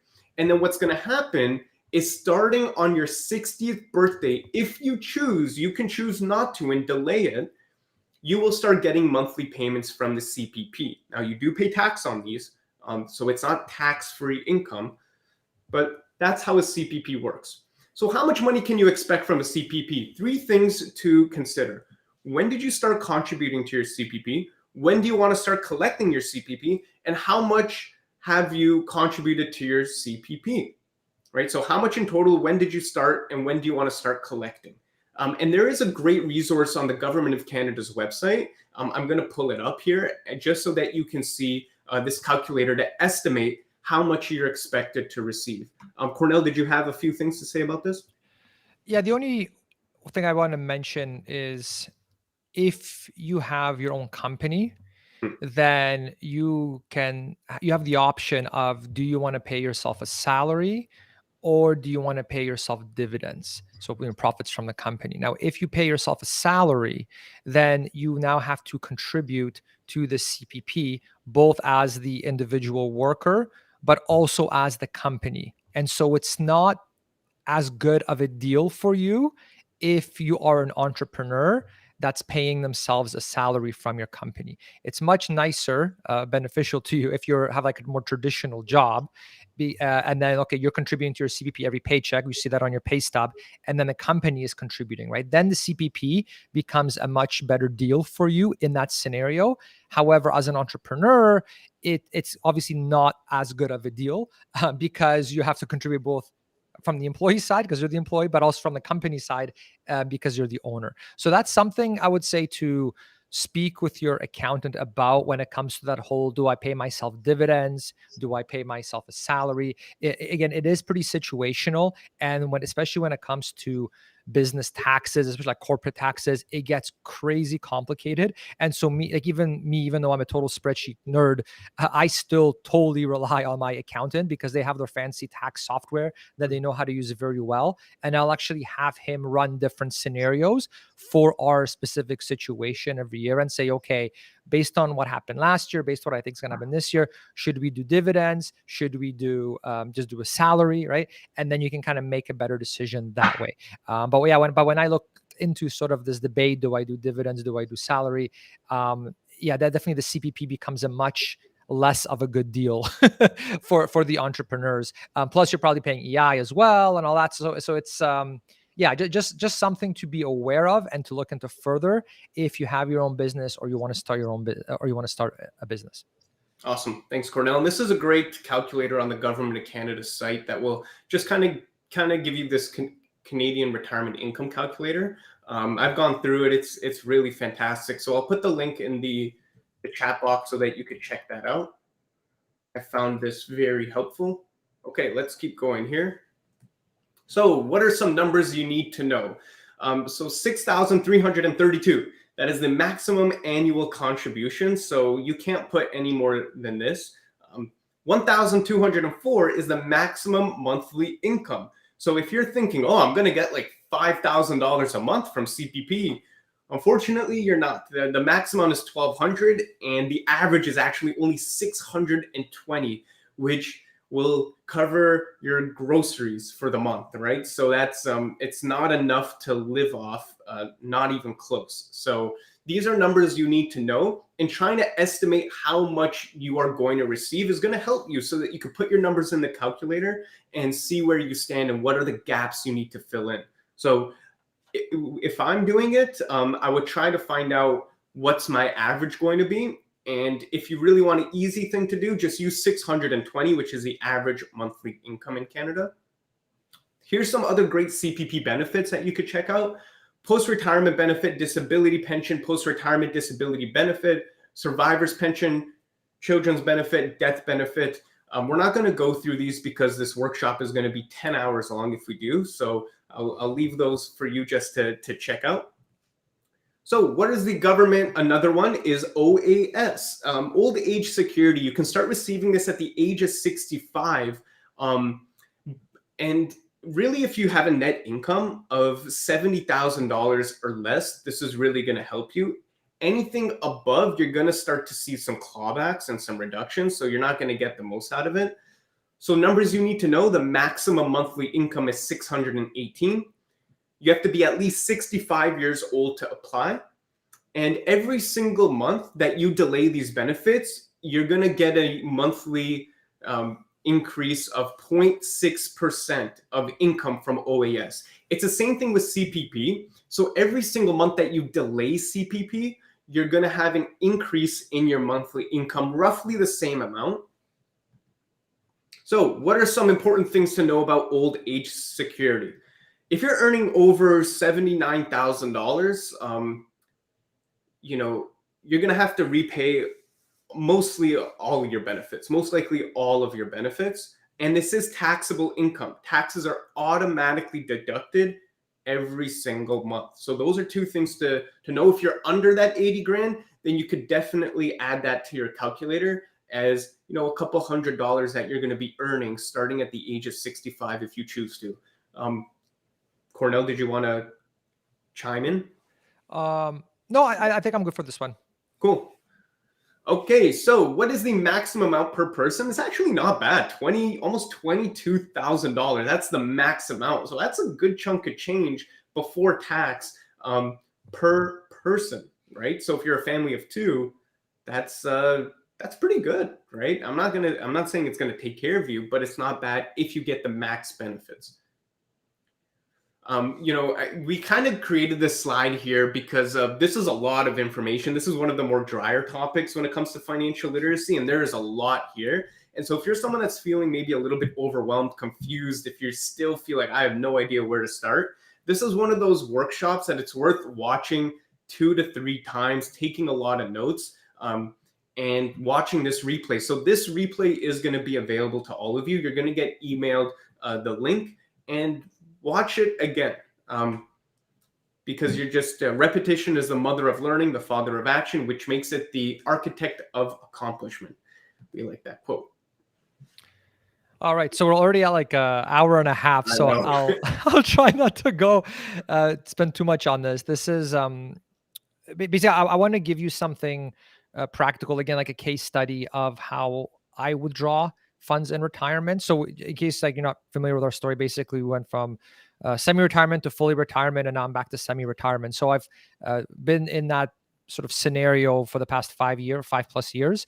And so I've given this a lot of thought of how to actually withdraw from the portfolio tax efficiently as an early retiree. But then these sort of lessons and things still apply if you're a more sort of traditional retiree at like 65 or whatever the case may be. So I'll take you through how we do it and why I do it this way to pay as little tax as possible. So to start things off, I'm going to be using federal numbers, so federal tax numbers as opposed to federal and provincial. We have people from all over Canada on this webinar, but federal applies to everyone. But really, the big reason I'm using federal and why I'm optimizing around federal is that federal is the higher tax amount versus provincial. So I want to optimize around the higher amount that the government's trying to charge me. So the second line here, it says federal basic personal amount. This is one really critical thing to be aware of. This is the amount that you can earn tax-free, essentially. So you can earn this $14,398 and you will not be taxed on it with the way our tax system works. And so if you are a couple, then it's basically double that. So 28,796 of tax-free income that you can earn. So that's actually quite a bit. And so in retirement, I mean, probably not too many people are going to be living off close to 29,000, but it's a pretty significant chunk. Like I said, we're at 35,000 right now. So that's something to just always kind of remember. And so what you should do as a strategy is always make sure, I would say annually, that you are taking advantage of that full amount.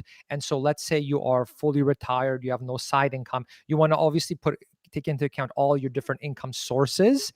And if you've still got some money left over in your federal basic personal amount, what I personally will do is I will take it out of the RRSP to at least utilize that full basic personal amount, right? Because the reason that works so great is because when you're employed and earning that money, you basically put in your RRSP and the government said, okay, we won't tax you on this yet. We'll tax you on this later. So you're in a high tax bracket.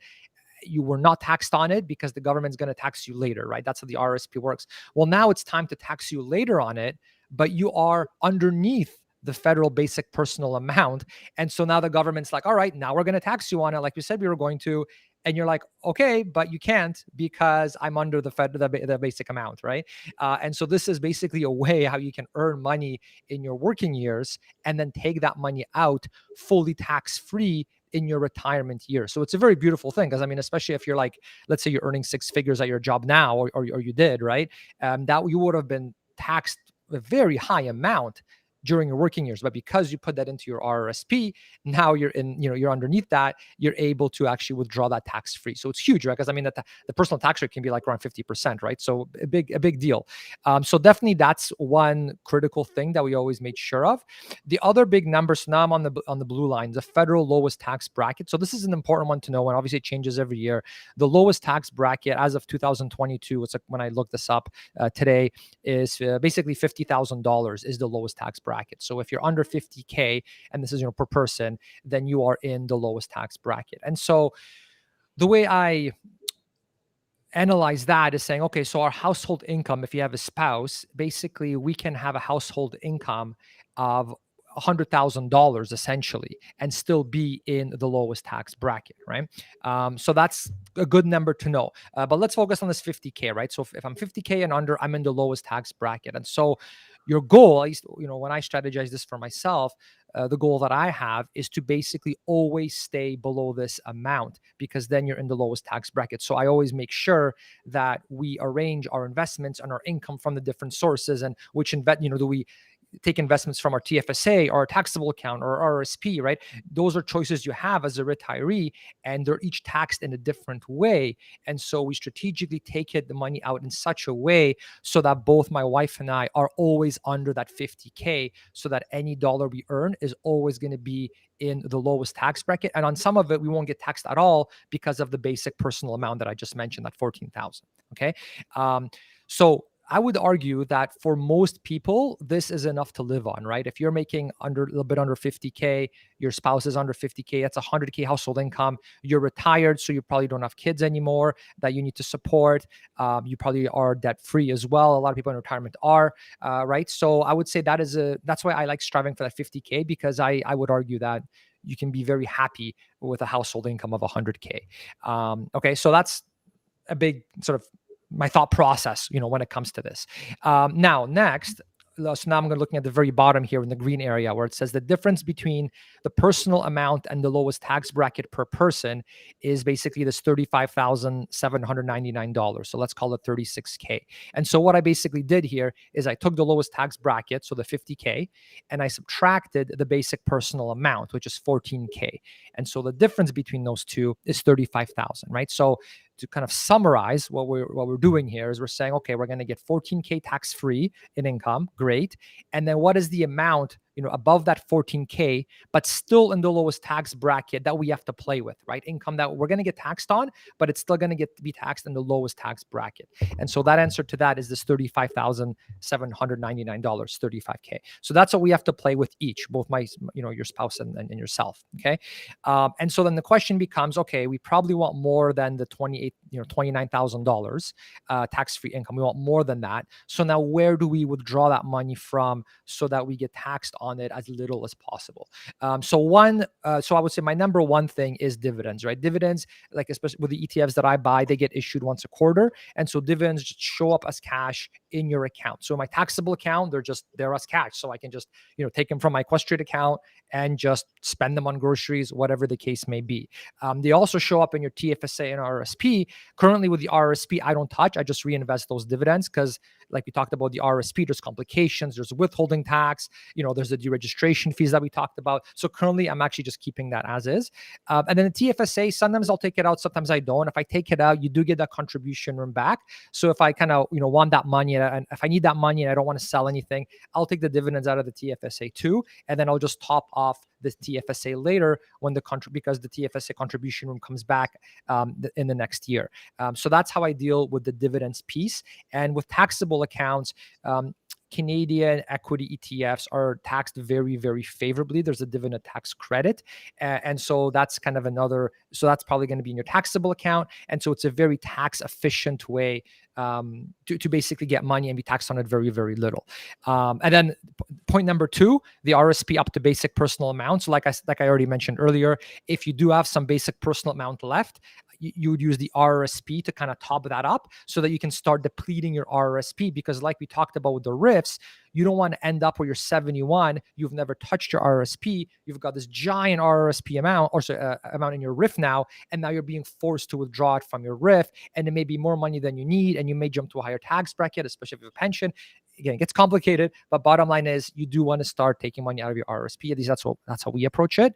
And then number 3 is after the next thing that I look at when I do this is I tackle the taxable account. So that's where I want to get the money. So if I need some extra money, in addition to that, I will sell some of my ETFs from my taxable accounts, also known as non-registered accounts. If you're a Questrade person, they call them margin accounts, right? So there's different names for it, but basically these are taxable accounts. So I will sell off some ETFs to get capital gains, and those in the taxable account are taxed very favorably in Canada. So that's why I prioritize those, and this lets me keep my tax shelters intact, right? So because with the RSP, it's tax deferred. With TFSA, it's tax free. And so this way I've got the money that is protected from tax. I've got it working for me, compounding for me, and I'm just taking money out of the taxable accounts.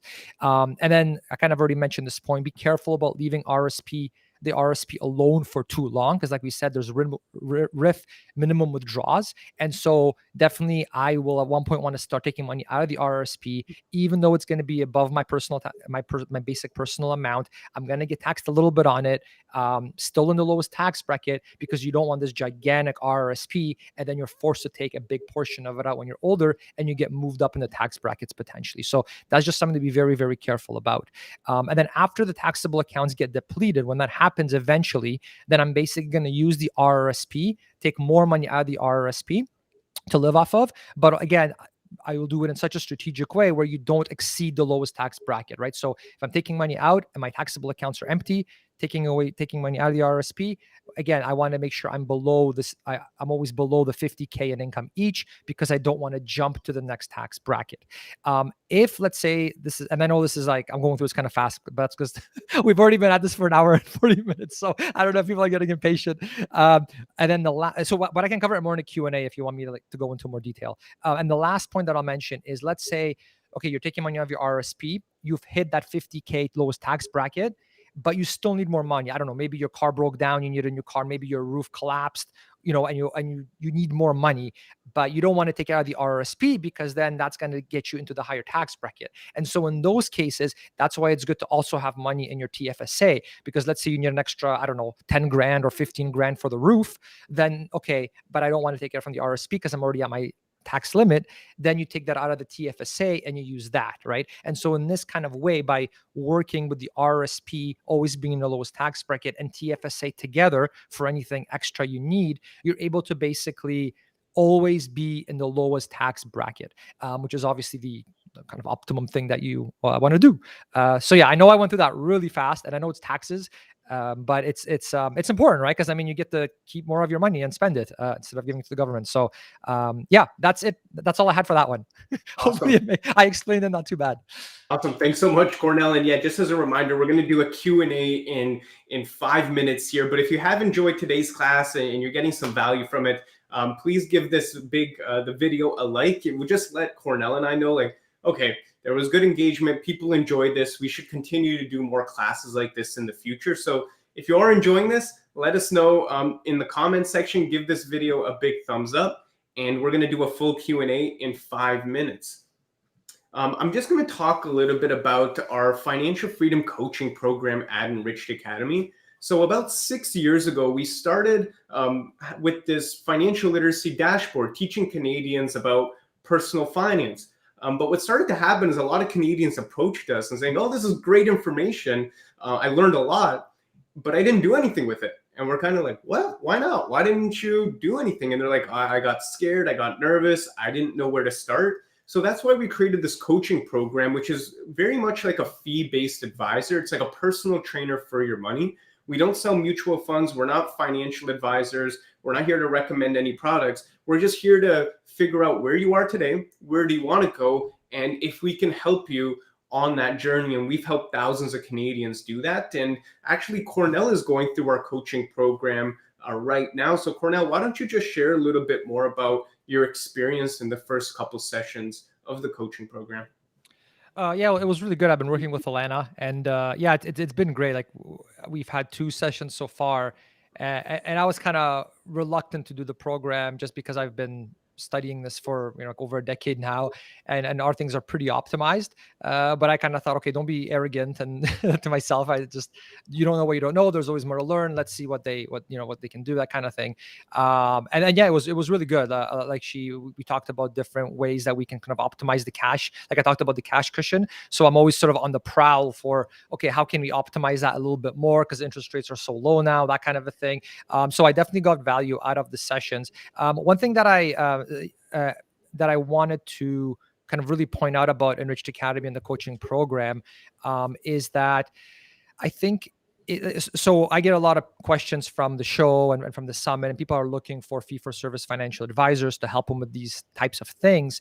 And it's very difficult to find a good one in Canada because there isn't a lot of regulation. So pretty much anybody can call themselves a fee-for-service financial planner. And I've definitely encountered my fair share of people that call themselves fee-for-service financial planners, but then they actually try to sell you things as well. You know what I mean? And it's kind of like, well, and then I get sort of emails back from people saying, well, hold on, this person says they're a fee-for-service financial planner, but then they're trying to push these investments and they're clearly getting a commission on it. So what the heck? I'm paying them like a flat rate to get unbiased advice from someone that's not trying to sell me anything, and yet they're selling me something, right? So I've definitely gotten things like that. And so I kind of started looking for places that I could refer listeners and summit attendees to, that is a reputable place where I know no one's going to try to sell them anything.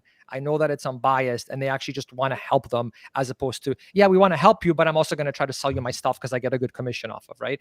And so when I did the coaching program with Enriched Academy, and I guess I'm going through it right now, I was actually trying to get, because I was kind of screening them before I refer people to Enriched Academy. I was like, okay, I want to actually like vet them to make sure it's legit and it's good. And I was actually trying to get my coach to recommend investments for me. Like, oh, what should I buy? Should I buy this? Should I buy that? Just to see if they'll actually be like, oh yeah, you should get this, and then they get, but there was nothing like that at all, which was a huge positive thing and exactly what I was looking for, because that's what we want when we look for fee-for-service financial planners. In essence, that's what we're looking for, right? Is someone that isn't trying to sell anything, isn't trying to get commission. They're just looking at it like they succeed by us succeeding, as opposed to selling us stuff. And so after going through it myself, I can now fully endorse Enriched Academy. I've been really happy with the program so far. I like how it's transparent. I like how they don't try to sell you anything. And the big thing, I know like a lot of listeners of the show of the Bullet Canada show are very sophisticated already in investing, like quite a bit. They know a lot.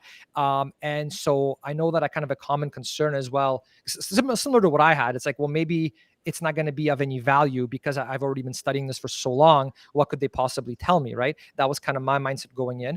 But one thing that I'll point out about the coaching program is one, like it's a free consult, right? Like free assessment call. So that doesn't cost you anything other than your time. And I would say like it's worth an hour or whatever, just to sort of see if maybe there is some value. And then the big thing that kind of sold me on Enriched Academy as well is that even if you decide to go with the program and you feel that it's actually not enough value, like maybe you already knew the things they were going to recommend to you anyway, they do have like a refund policy, right? So to me, that kind of became I like that part, right? Where it's like, even if you're pretty advanced already and you're kind of on the fence, well, you can try it.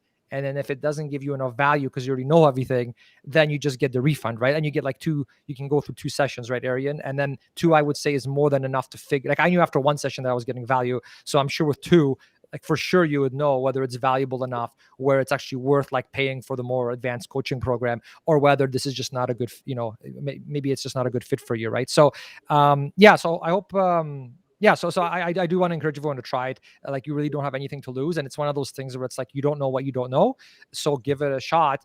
Worst case scenario, I mean, you did some research, didn't work out. It's not like you're out any money. So to me, it's a no-brainer from that perspective, personally. Probably more of a input than you were looking for, Arian, but that was great. I appreciate that. Thank you so much for mentioning that. And yeah, there is a link in the comments section. So if you do want to book just a free call to see if it's a good fit for you, we do offer that free call. And yeah, and Enriched, we've been around for 20 years, and we're here to help Canadians put them in a better financial situation. If we're not able to help you, we'll be the first to tell you, hey, listen, like you're already doing everything right. We don't think we can help you. So let me just go through a few slides here. As I mentioned before, we're one of the most trusted financial literacy companies in the country. We work with universities, colleges, career colleges, associations, corporations, which is really fantastic. So you can have peace of mind knowing you're getting the best quality financial advice and financial literacy. As Kornel mentioned, we do not sell financial products. It's like when we have partnerships like these, we can't, right? That'll just kill these partnerships, and that will just make us look really bad as a company.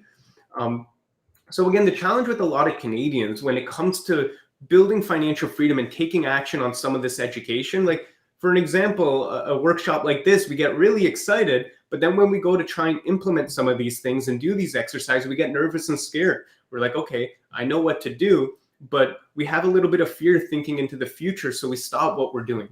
Other times, some of us just lack discipline and motivation. We get excited for 2 hours here, and then we're just like, oh, you know what? That was great. And we never have that discipline to follow through, to do the exercises, to actually plan. We need someone by our sides to help us out. You know, an example for me, like I want to exercise, but I cannot exercise. I don't have the discipline and motivation to go to the gym and exercise every day or a couple times a week. I need a coach. Not to tell me what to do, just to hold me accountable. So that accountability piece is massive for a lot of Canadians. And sometimes we encounter roadblocks. You know, on our journey to financial freedom, you will hit some roadblocks. There's going to be some things that are going to set you back. And what a coach is able to do is they're able to help you overcome those roadblocks instead of them, you know, being the reason that you stop and you don't make that progress you and your family really expect. So how does it work? So it's 6 one-on-one virtual meetings with a financial expert.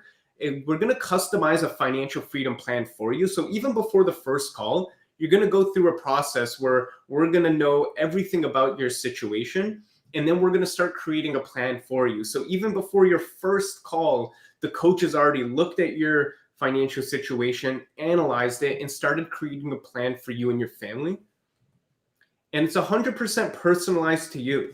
You know, a topic like retirement planning, there's so many ifs and buts and ands, and one workshop, it's hard because everyone is so different. And the beautiful thing about a coach, they're going to look at your situation and customize a plan for you. Maybe you can take CPP early. Maybe it's better if you hold it off. They'll help you answer all those questions.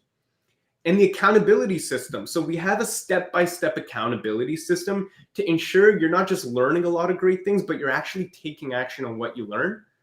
And really the goal of it is to create a financial foundation for the rest of your life, right? It's a 6-month program usually, and then it goes on, but it's the first 6 months that are really I wouldn't say intense, but you know, down to business. And after that, it goes to more of a quarterly. But during those first couple months, we're really going to transform your finances and create a foundation, not just for the next year, but for the next 10, 20, 30 years. So it's like, imagine you could work out for 6 months and you never have to work out again. You just have this nice, fit, healthy body. That's kind of like what the coaching program is. It's 6 months and you're all good to go. And you also get lifetime access to our on-demand financial literacy courses and tools. So why is coaching so important? Why is our coaching work? Number one, enhanced accountability. Number two, you're getting a dedicated financial expert taking a look at your situation, giving you advice that's in your best interest. And it's bias free. Again, we're not here to sell financial products, so you can have that peace of mind knowing you're getting advice that's in your best interest. And it's focused on every area of your finances. Not only are we going to discuss investments, we're going to look at your budget, we're going to look at your wills, your estate planning, your insurance. We cover everything. So it's a holistic approach to all the critical areas on your finances. And you're getting lifelong impact and results, which is great. So a lot of Canadians ask, does this program actually work? So we actually track the results of our students with their permission. And in just 6 months, here are the average coaching client results. Net worth increase, $50,000 in just 6 months. Credit score increase. Total advisor fees saved, like lowering your investment fees. Decreasing your monthly spend. This is a big one for a lot of Canadians because we're helping them make an extra $1,200 a month without working more hours, getting another job, begging their boss for a promotion, just by learning how to budget and manage their money better. And a lot of Canadians are taking that extra $1,200 and investing it. Decrease their credit card debt and increase their passive income. So the numbers really don't lie. The results are absolutely incredible. So the final giveaway that we're going to do, this is our last one, but yeah, in the comments section, just put in, how do you think a financial coach can help you? So everyone's situation is so different. What's one thing a coach can help you with? Maybe it's accountability, maybe it's creating a plan. What would you say for yourself, Kornel, was the one thing? Was it just learning about different types of investments, or what was that one thing that they helped you out with? Yeah, so for me, it was actually private lending was something that she exposed me to. And to be honest, before speaking with Alana, I was like, nope, not my thing. Like that sounds I for whatever reason I had some barriers up, like that sounds sketchy, it sounds like a headache, sounds worried, that kind of a thing. And then because again, I'm trying to find ways to sort of deploy cash in some different ways, even if it's taking on a little bit of extra risk. And yeah, so she exposed me to that. And it's interesting because she actually does it herself. So it's not like she's giving me some theory about it. Like she's giving me the theory, but she also does it, right? And so it's sort of gotten me down this new rabbit hole that I'm going down now that I'm learning about it. And it's something that, yeah, we're going to have calls like to discuss it. And it was great. Like, so I asked her like, well, who do you use? What are the different resources you did when you were doing it personally, which I find really valuable because it's not just some theory, like she actually does it. And then again, I try to get her to like, well, do you guys does Enriched Academy offer private lending services? And just to see if she's, if you guys have something to sell me or whatever. Right. And no, there was nothing like that. So she's like, hey, look, here's who I use and the sites that I found helpful, but there wasn't any sort of affiliation, right, where she's getting commission or anything like that, right? And so I was like, okay, that's pretty.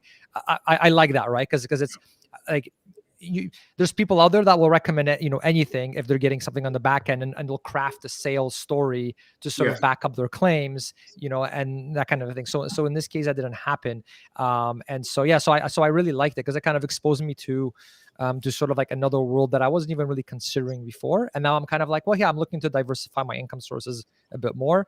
Let's look into it. Right. So, yeah, then we're going to be covering retirement planning soon as well for our next session. Just again, I've done a ton of research and reading on this, interviewed lots and lots of experts on it. But again, it's like, you can't possibly know everything. And so what harm is there for me to pick her brain about what she's learned from her years of experience, because there may be something that I can then take away and apply, right? And when it comes to investments, I mean, one little thing could potentially be tens of thousands, even you look at MERs, right? I mean, literally $100K plus in fee savings if you figure out over your investment lifetime, if you figure out how to get low MERs on your ETFs, right? So instead of doing high fee mutual funds. So, just one thing, it's such a game changer. That's just I think the nature of the investing world, right? You can really scale things. Anyways, again, long answer to your question, but yeah, I've been happy. Great. Yeah, no, all it takes is one idea to really transform your finances. Just one. Like the MERs are just budgeting, saving a little bit more, learning private lending. So let's pick a winner here. I'm going to close my eyes and pick one. Awesome. Louise, congratulations. So Kornel, you want to repeat the email for Louise? Sure. Yeah. It's it's Kornel at buildwealthcanada.ca. I think when the message thing disappears, my name will show up at the bottom. Yeah, there it is right there. So Kornel at buildwealthcanada.ca. Just email me and I'll send it over to you. Awesome. Congrats, Louise. That's amazing. All right, let's keep going here to get to the Q&A. So what we are offering for everyone is a one-on-one assessment meeting. So this is a free call. It's a 45-minute call. And really the goal of the call is to tell you a little bit more about the coaching, but ask you questions to see if it's a right fit for you. So we're going to be asking you questions like, what are your goals? When do you want to retire? What are the biggest challenges you're dealing with? What does the future, a perfect future, look like? And we're going to start to see if we can help you. And if we can, we're not going to try and get you into the coaching program. That's not the goal of this call. It's to qualify you to see if you're a good fit. So there is a link in the comments section. Please do book your call. We only have 3 people doing these calls, and we're gonna have hundreds of people book this call here, no doubt. So if you want to book a call and get it in as soon as possible, definitely book your call, especially with the holidays around the corner. The sooner the better. So the 4-step approach of this free call, we're going to evaluate your situation, find the root causes that are holding you back, set goals for your future. So we're going to talk about goal setting. What does your future look like? And we're going to ask you some good questions, and we're going to design your path forward. So even if you don't join the coaching program, by the end of this call, you're going to leave feeling really refreshed, feeling good, because you got a chance to discuss your finances with someone, and get kind of a second opinion and see what the best path forward is. So is the financial assessment meeting right for you? Here are 4 questions, and I just want you to go through these and just answer yes or no to any of them. You could put your answers in the comments section if you'd like. But do you want to be aware of your different options? Kind of like with Kornel did. He was doing a lot of things, but oh, wow, private lending. This is another option that I wasn't doing. Do you want to achieve your goals faster? Maybe you're on track, but you want to learn 1 or 2 things to help you get to your goals a little faster. Are you someone that needs help taking action, right? This is where I fall. I love learning. I love educating myself, but when it comes to taking action, I do need a little bit of support and accountability. And do you feel like you should be doing better financially? If the answer is yes, then absolutely check out the free call. It's totally free. So there is limited availability because we only have 3 people doing these calls.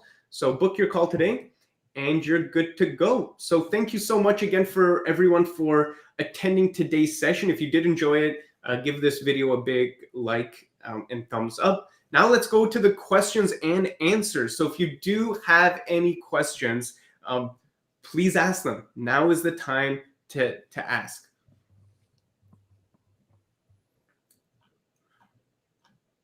And I guess people can resubmit. If they already sent one earlier, maybe resubmit, because there's so many people putting things in the chat that it'll take us forever to kind of scroll all the way to the bottom and stuff. So this way we have all the questions in one spot.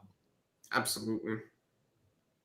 Here's a good question, Erica, from Erica Kornel. As an early retiree, 40s, what are the pros and cons to converting my RRSP fully or partially to a RRIF right now? What, if any, is an ideal age to convert? Yeah, so it's kind of what I mentioned before, in terms of, so with the RIF, you are now forced to take an amount out, and that amount's going to increase, right? Versus if it's an RRSP, you don't have that minimum amount you have to withdraw, but you've got to pay these deregistration fees every time that you do it. I suppose $50 over the course of a year is not too ridiculous. And so I think it's kind of something that I wrestle with myself as well. So right now, personally, I have not, like, I'm 37. I have decided to not do the RIF right now. Just keep things in the RRSP, withdraw from the taxable account instead. And because I don't want to be forced to withdraw money out, right? Like when you're forced, it kind of removes some flexibility that you may have, especially like, let's say you have some side income or something happens, right? And all of a sudden you get put in a higher, like you're young, right? So who knows, maybe you'll get bored of retirement and you'll pick up some part-time work, let's say, right? That happens to a lot of people. So all of a sudden now you've got more money coming in, you've got an income coming in, and you're still being forced to withdraw from your RIF. And so now you're going to be paying potentially more in taxes, right? Depending how much your side gig generates, right? So I think for that reason, I always like to err on the side of flexibility. And so I like to go towards flexibility. And so I'm just currently keeping it as an RRSP for now. And really, I mean, usually the common best practice is to use your taxable accounts before you start touching your RRSP and TFSA anyway.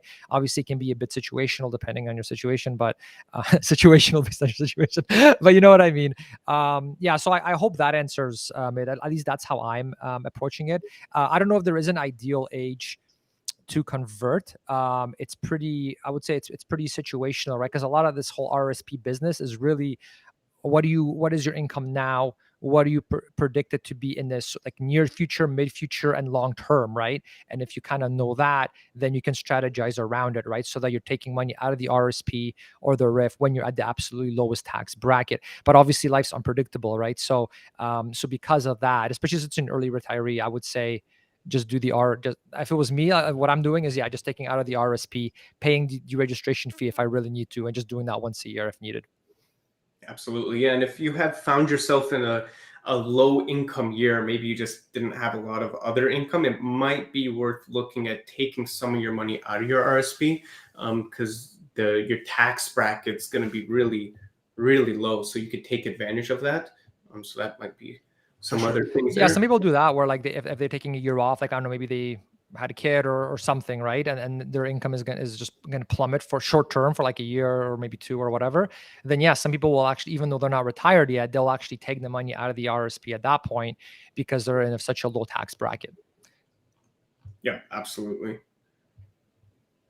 Okay, let's see here. Question here, is there a certain amount of assets to sign up for financial coaching? No, just to answer that question, no. We've helped Canadians that are in debt, living paycheck to paycheck and saving money. So you don't need to be doing really well financially to join the coaching program, not at all. Okay, let's see here from Rick. I have a business self-employed. I'm wondering if by not contributing to my CPP, am I losing out on future assured government benefits? I've only been in Canada for 12 years. Yeah, so I mean, so the way that I would tackle that is if you're not contributing to CPP because you're self-employed, then yeah, you're going to get less benefits when it's time to retire.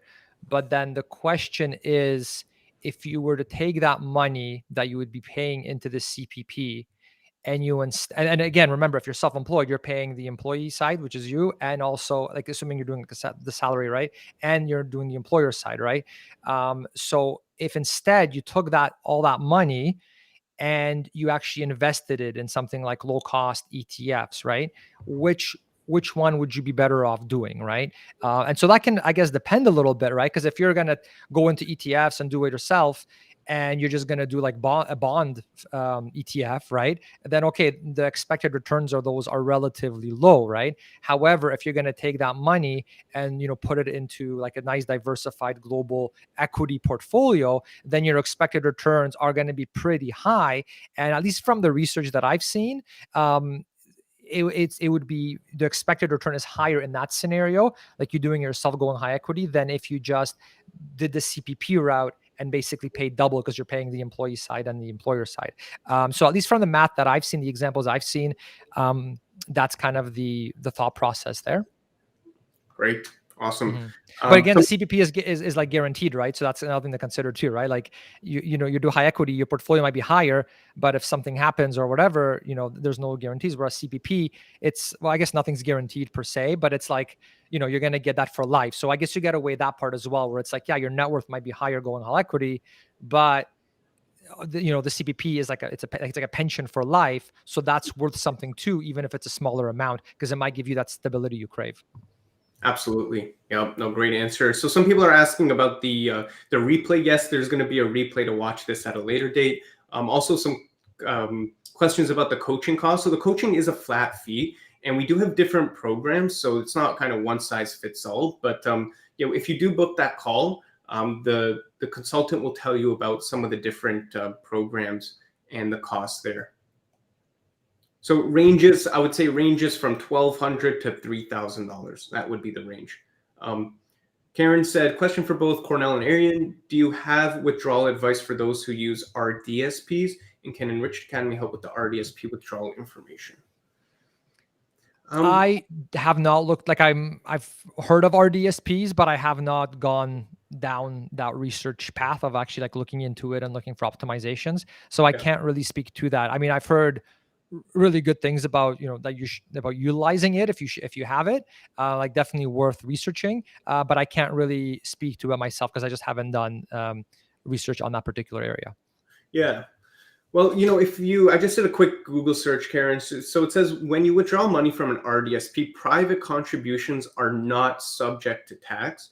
Both federal contributions, so the grant and the bond that you get, and any income growth do count as income. So you're going to have to pay tax on them. So hopefully that answered your question. Yeah, a coach or someone from Enriched can definitely help out. One of our team members, his name is actually Kevin McCarthy, and he helped create the tax-free savings account. He was chief of staff for Jim Flaherty, and when he was the finance minister, and he also was there when they created the RRSP, which is pretty cool. So we could definitely help you out with that, but hopefully that answered your question. Let's see. We got Lisa here. If I retire at 71 and don't take CPP till 65, I assume the amount will drop each year between 57 and 65, as I will not be contributing. How do I find out how much it will drop? I'm just processing. Yeah. Feel free to answer. Let me think about this one. It depends, Lisa, if you stop contributing, which I guess that's what you're assuming. Like, I'm assuming that's what you mean. But do remember, the more that you delay your CPP, but you're saying, yeah, to 65, so you're not going to get benefits there. That's a tough one. I would try and use some of the calculators on the Government of Canada's website to see what that number would be. But yeah, that sounds like a very specific question that'll get you a really specific answer. I'm not sure if you had any thoughts on that, Kornel. Yeah, not really. I mean, I know whenever I have questions about something that's very much a government related thing, to be honest, I just call them. They'll be able to, I suspect they should be able to help you. That's kind of usually my go-to for any sort of government programs. Because yeah, like, you read things online, but then this way you're kind of getting it from the horse's mouth. So sorry, not too much. I don't have too much kind of insight on that. And it is something that I think you would want to get directly from the government's mouth, so that you know that it's actually correct. Yeah, absolutely. Yep. Susie, quick answer to you: yes, you do have to pay tax on CPP. And said, can I contribute extra to CPP to get a bigger monthly amount? There is a max amount, and so there is a max amount that you can contribute. And usually, like, if you say you're getting 5.4% of every paycheck and you want to get it to 10%. No, you cannot do that. But what you can do if you want bigger monthly payments is delay when you take that to that payment. So instead of 65, can you wait until 70? That'll get you a bigger monthly payment. And if you do want to contribute extra, I would look into some of the different options. Maybe just put that money into an RRSP and find a good dividend paying fund that can grow. That's where you can get that extra monthly income. Yeah, that's a good area. I think I don't have anything to add to that one. Okay. I think you definitely answered it. Okay. Yeah, but yeah, there's that maximum amount, so you can't just be like, just put as much in as possible, and then that way you get a guaranteed income for life. That would be nice, though, to have that option. That would be nice, and you could get your employer to do the same. It's like, I'm doing. Yeah, exactly. Okay, good question here. Do you have any tips for planning inheritance for children after you are gone? Better to transfer gradually while living, or account types to target for tax efficiency after passing? Yeah, I haven't really looked into that. Like I know for my kids, my sort of mentality has been I'm helping them out a lot now while doing things, but I'm not really planning to have some gigantic pot of money for them once I pass away either. And that's, of course, it's like unexpectedly, right? Then it's like that's a whole different sort of thing. So yeah, I don't really have anything useful there, just because I haven't gone down that rabbit hole yet of sort of researching the optimal amounts. I know it can vary quite a bit. Like there's things like different trusts you can do, and there's certain there are certain specialists in that, because there's a lot of optimization I know that exists in that whole estate planning world. Like there's financial planners that actually like work with that are already retired, have quite a significant assets. And then there's all these different strategies about, do we do some sort of trust, and what kind of trust, and how do we set it up? And, and there are certain rules where they can't just withdraw all of it at a certain time. Like it's a whole nother sort of animal. So I would say, yeah, it's one of those things you actually do want a specialist, I would say, to discuss, just because whenever I have talked about that subject with other financial planners, it did sound, quite complex. Like we're talking like legal costs and things of that nature. And it's like, is there with the legal costs? Well, it depends how much you have and how big the trust is. And like, it's a whole thing. So sorry, I can be more helpful about that, but, but it's just something to sort of not approach willy-nilly. I'm not saying you are, but like to really kind of look into.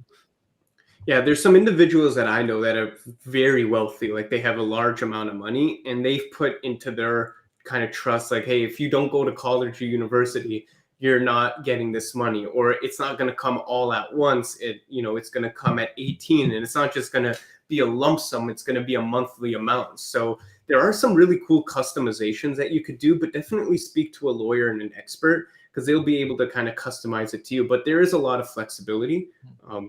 Which is great. And I'd say there's the lawyer piece, but also the financial planning piece, right? Because like if you're doing complicated things like trusts, a lawyer would need to be involved, but they don't know like tax laws the way like a good financial planner would, right? So or a good accountant would. So you kind of want to work with that together. And again, always remember, like, do the actual costs, are they worth it for the benefit that you're getting, right? Because like some of these fees can get pretty like in the thousands of dollars, right, for setup and ongoing fees and things like that. So there has to be like a pretty significant amount to make it worth your while, from what I've seen. Absolutely. Okay, we had a question here. Upon converting your RSP to a RRIF, I assume that is when the minimum annual amounts kick in. So you must convert by 71. But if you do convert at 65, the withdrawal percentage minimum is 4%, correct? Yes, you are correct. And then if you do decide to do it like it's at 60, it's actually even lower than 4%. It's about 3.23%. So I'll pull up that chart once again. I saw in the comments too, while we were talking about Riff, I saw a few people answer, some really smart people on this webinar. They had the formula that they knew, and they wrote it out. So there is an actual formula that's based on your age, and you can actually do that to figure out exactly what it is, no matter what age you are. The charts or the bar graphs or thingies or the the tables are nice because you can kind of quickly find it, but there is an actual formula as well. But I don't have it top of mind right now, but it's in the comments. Yep. I'm just going to play that slide for you. And I'll pull it up while we're answering another question here. Okay.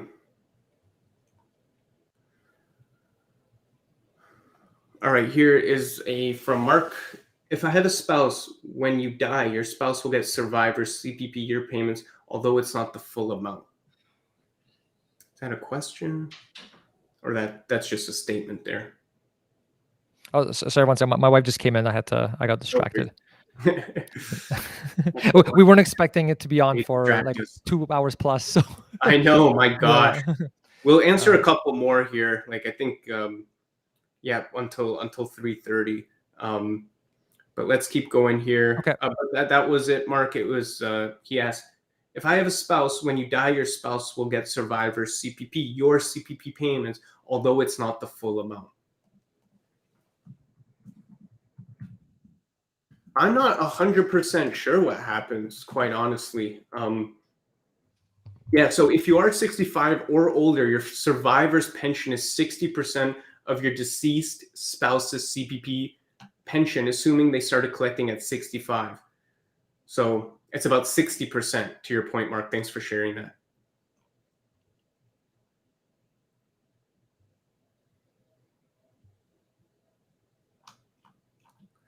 Okay.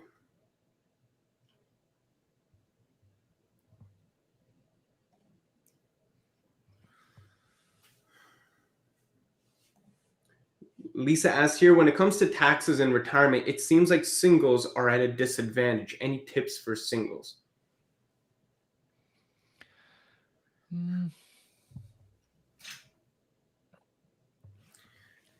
I can't think of anything that is a critical thing for someone that's single, where it's like, oh, here's this one thing that's like a complete game changer that's gonna totally change things for you. So yeah, I don't really. I mean, I know a big thing is like with the living expenses, right? That can be pretty substantial. And I know there's definitely quite a few people that I even know personally where, let's say, their spouse has passed away, and they have this house and it's still the house that they had when they had children, right? And so it's like one person living in like a 4-bedroom house, right? And if that makes you happy, and that's like your thing because you've got memories with that, then I get it. Like that's fine, and that's just a decision you decided to make. But for some people, especially if your portfolio is not that large and you're not sure how you're gonna, you want to be able to withdraw more, that is something I would say to really consider, right? Because you could basically downgrade or move into a smaller house. Like a one person doesn't necessarily need a 4-bedroom, giant detached house in like a prime area close to employers when you're not even working anymore, right? And you could use that, and you could use that now as part of your retirement portfolio and use that to travel, do vacations, that kind of a thing. So for a single person, I would say there's that. Yeah, so that's kind of one that comes to mind. Obviously, if you're living with someone else, you get certain efficiencies, right, in terms of being able to split certain costs. So yeah, maybe you have a roommate again or something. It's like someone else that's maybe never got married or is a widow, and now you are you kind of share the property together, that kind of a thing. That's kind of the only thing that kind of comes to mind, top of mind for me personally. Perfect. Yep. Agreed. Okay. Any other questions that you see, Kornel, that we didn't? Okay, yeah, I'll take a look here. Let's see here. There's a question here about whole life insurance. So I know, my kind of, whenever I talk to people about it and researched it myself, it can be situational, especially if you've got a lot of assets and there's some fancy tax strategies that apparently exists when it comes to permanent life insurance policies. From what I've seen though, and the people I've interviewed and researched, I would say on average or typically, it's not the sort of optimum. Like the insurance is good to view the insurance as an insurance product, not necessarily as an investment product. That's the advice I've heard more often than not from people that don't actually sell insurance. Because obviously, if you ask someone that sells whole life insurance, they're going to tell you, yeah, you should get whole life insurance, and here are the reasons, right? But whenever I spoke to someone that knows a lot about the topic, but do not actually sell insurance, sort of the common advice, and again, it could be different in your situation, especially if you're very wealthy and you're doing some fancy tax, strategies that I don't even know about. But for a lot of people, when they get pitched insurance products as investments, the common advice is, look, just do your low cost index, ETF investing. That is going to be your investment piece, and for your retirement and for your kids RRSP, that's what you use for that. And yeah, insurance can be good, but then use it for insurance, right? So do like a term insurance instead, and then that way it's a lot less expensive as opposed to using insurance as an investment vehicle. So again, you do have to kind of do your own due diligence, but with insurance, you got to be really careful because they have some really, really good salespeople that can really do a really strong case. And what you really want is someone that is, like I said, that doesn't actually sell it, but actually knows what they're talking about and is able to evaluate your situation, like a good fee-for-service financial planner that doesn't sell those investments, that can kind of crunch the numbers for you. But yeah, me personally, what I do is, like if I needed life insurance, I would do term. That's kind of my go-to. I'm not really into the the whole life or universal life insurance. That's not something that I'm all that interested in from the investment piece, personally. Absolutely. No, I agree with you, Kornel. 100%.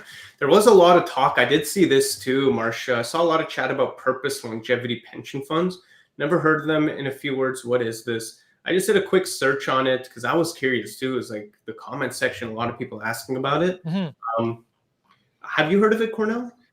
I have, and yeah, I've been getting quite a few requests from listeners of the show asking to have an expert on that. So I haven't.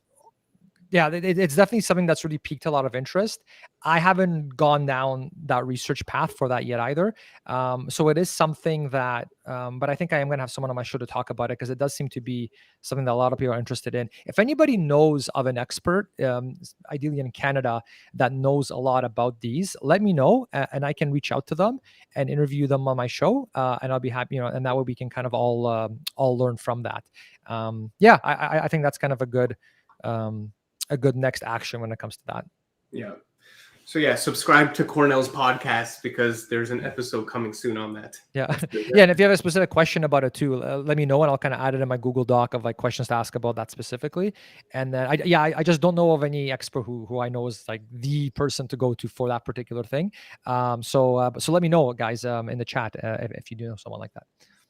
Interesting question here from Erwin. Do you have any advice on dealing with the mental, psychological aspects of going from a successful career to a retiree, drawing from a nest egg and no longer earning a good salary? That's I like that question. I think Kornel, you're definitely suited to answer that. Yeah, I've gone through definitely periods of intense anxiety about it for sure. So I can relate, and it's very real. And it sounds kind of silly. It's like you've got enough money to retire. What are you stressed about? Like you've got money, so like how. It's understandable if you don't have money and you're stressed about how you're going to pay your bills. But there is a big thing, right? Because you've potentially been working for decades and decades, and all of a sudden, and especially if you're like you're just like a dual income family, and all of a sudden zero income, that takes a lot of adjusting, for sure. So the way that the way I tackled it is when we hit our retirement number. So we both quit our full-time jobs. My wife became a full-time stay-at-home mom, but me, I actually just switched to working from home part-time. And so this way we weren't going from 2 full-time salaries to 0. It became a bit of a gradual thing, right? Where I was still earning a part-time income. And I found that helped with my anxiety. So even though I like crunched all the numbers and the spreadsheet said we were fine, the financial modeling software said it was fine, by actually still having a little bit of income come in, it kind of gave me that sort of a little bit peace of mind to kind of get used to the idea. And then what happened is I did that for 2 years, and after it took me basically 2 years to be like, you know what, I'm feeling comfortable now to quit that entirely, like quit the part-time work entirely. Again, even though the model said that I could have done it 2 years ago, again, it's not a math thing, right? It's a psychological thing. And then then at 2 years in, then I actually quit and did like the full-blown retirement. And then it was okay. It wasn't scary anymore because I kind of worked into it, right? Kind of like it was a gradual thing as opposed to like a sudden drop. And then 6 months later, I started feeling extremely unfulfilled because like type A personality issues, and yeah. So after 6 months, I was like, okay, I need something a little bit extra, and that's when I took over the financial summit, and that kind of gave me like, okay, I've got a conference once a year that I work on now. That sort of helps me with that. So now I don't work part time anymore as an anxiety reduction thing at all. Now it's more so from like a fulfillment thing and to learn and to get better and to, get to be creative. So there's all these extra benefits that come with like productive work. But I would say that's kind of a nice one. And other people that I've talked to, that has helped them a lot with the sort of anxiety piece that naturally comes is to make it gradual. So either both you and your spouse switch to part-time, or maybe you like start a side business or hustle or something, just to have some money coming in, at least like enough to pay the groceries, right? And then you're like, okay, I could be okay. I find that helps a lot. For people that have not done that, like I remember I interviewed Bryce and Christy. They're like Canada's youngest retirees. I mean, Christy said like that she admitted that she flat out had a panic attack when she handed in her resignation. And again, they had, or like I think it was like before, like at some point she basically had a panic attack about the whole thing. And again, the models all said, yeah, you can retire. Yes, you have enough. You're good to go. And still, even though, because the math is one thing, the feelings are another, right? She still encountered that. I didn't quite get a panic attack, but I did wake up at like 3 a.m. the day before handing in the resignation letter, like recrunching the models on my computer. It was pretty crazy. So I hope that helps. I think just transitioning into it can be helpful. Even before you fully pull the retirement trigger, you could start like a little like hobby thing that can actually make you a little bit of money, so that when you do retire, you've already got some extra money coming in, but it's doing something that doesn't feel like work. I think that's the critical thing, right? Is it can't feel like work. It's just a fun project, and you just happen to monetize it in some way. You know what I mean? Like that's basically what I do with the podcast. So yeah, I hope that's helpful. That was great answer. Thanks for asking that, Erwin. Great question. All right, I think that's all the questions. I'm sure there are some that we missed in the previous ones, but yeah. Anything else, Kornel? I on behalf of myself and Enrich, I just want to thank everyone for taking the time to be here. We hope you enjoyed this. We hope you got some value from it. And again, if you want to to do more workshops like this in the future. There's so many topics like private lending. We could do a whole workshop on that. Do let us know. You can reach out to myself, Kornel, leave a comment. But yeah, thank you so much. And Kornel, thanks for doing this with us. And I thought it was great. Yeah, it was fun. 2.5 hours. So I think we gave it all we got. And yeah, if I missed a question, like if we did miss a bunch, then yeah, I guess what you could do is you can email me at kornel@buildwealthcanada.ca. And what I can do is if I get a whole bunch of them, is I'll just like turn them into a podcast episode where I can answer them, and then that way you get your question answered. Because I did say we were going to stay on like as long as needed to answer questions, but I didn't expect it to go for 2.5 hours either. But I don't want to go back on my word either. So what I will do is if you email me, I can take all of them together and do an episode on that on the Bill of Canada show. And if it's something that I don't know, I can look into like getting an expert on that particular subject and having them on, and then that way we can at least learn it all together. So I hope that's okay. And it seems like people are happy with it. So thanks for tuning in, everyone. Thanks, everyone. Have a great rest of your day. And Jennifer O'Connell, you're awesome. Thank you for the kind words. That's so sweet. I saw your other comment, and that totally made my day. So thank you. Amazing. Awesome. Well, for those of you that stuck with us 2.5 hours, you have a special place in Kornel and I's hearts. So thanks for sticking around for 2.5 hours. Kornel, what's the name of your show? Oh, it's Build Wealth Canada is the name of the show. So if you use any podcast player, it's just Build Wealth Canada, like separate words, or go to buildwealthcanada.ca. You can check it out there. But yeah, it's all the episodes are free. You can learn a lot. Thanks for that question, Anne. Thanks for letting me plug my show. It's on the screen there, so check it out. There we go. Awesome. Build Wealth Canada. Awesome. Well, it was nice to meet everyone that I haven't met before, and I hope you enjoyed it. And we'll try to maybe break it up into like 2 webinars next time, Arian. Yeah, maybe 3. Or 3, yeah. Lesson learned for next time. Thanks, everyone. All right. Thanks, everyone. Have a good day. Bye. Bye.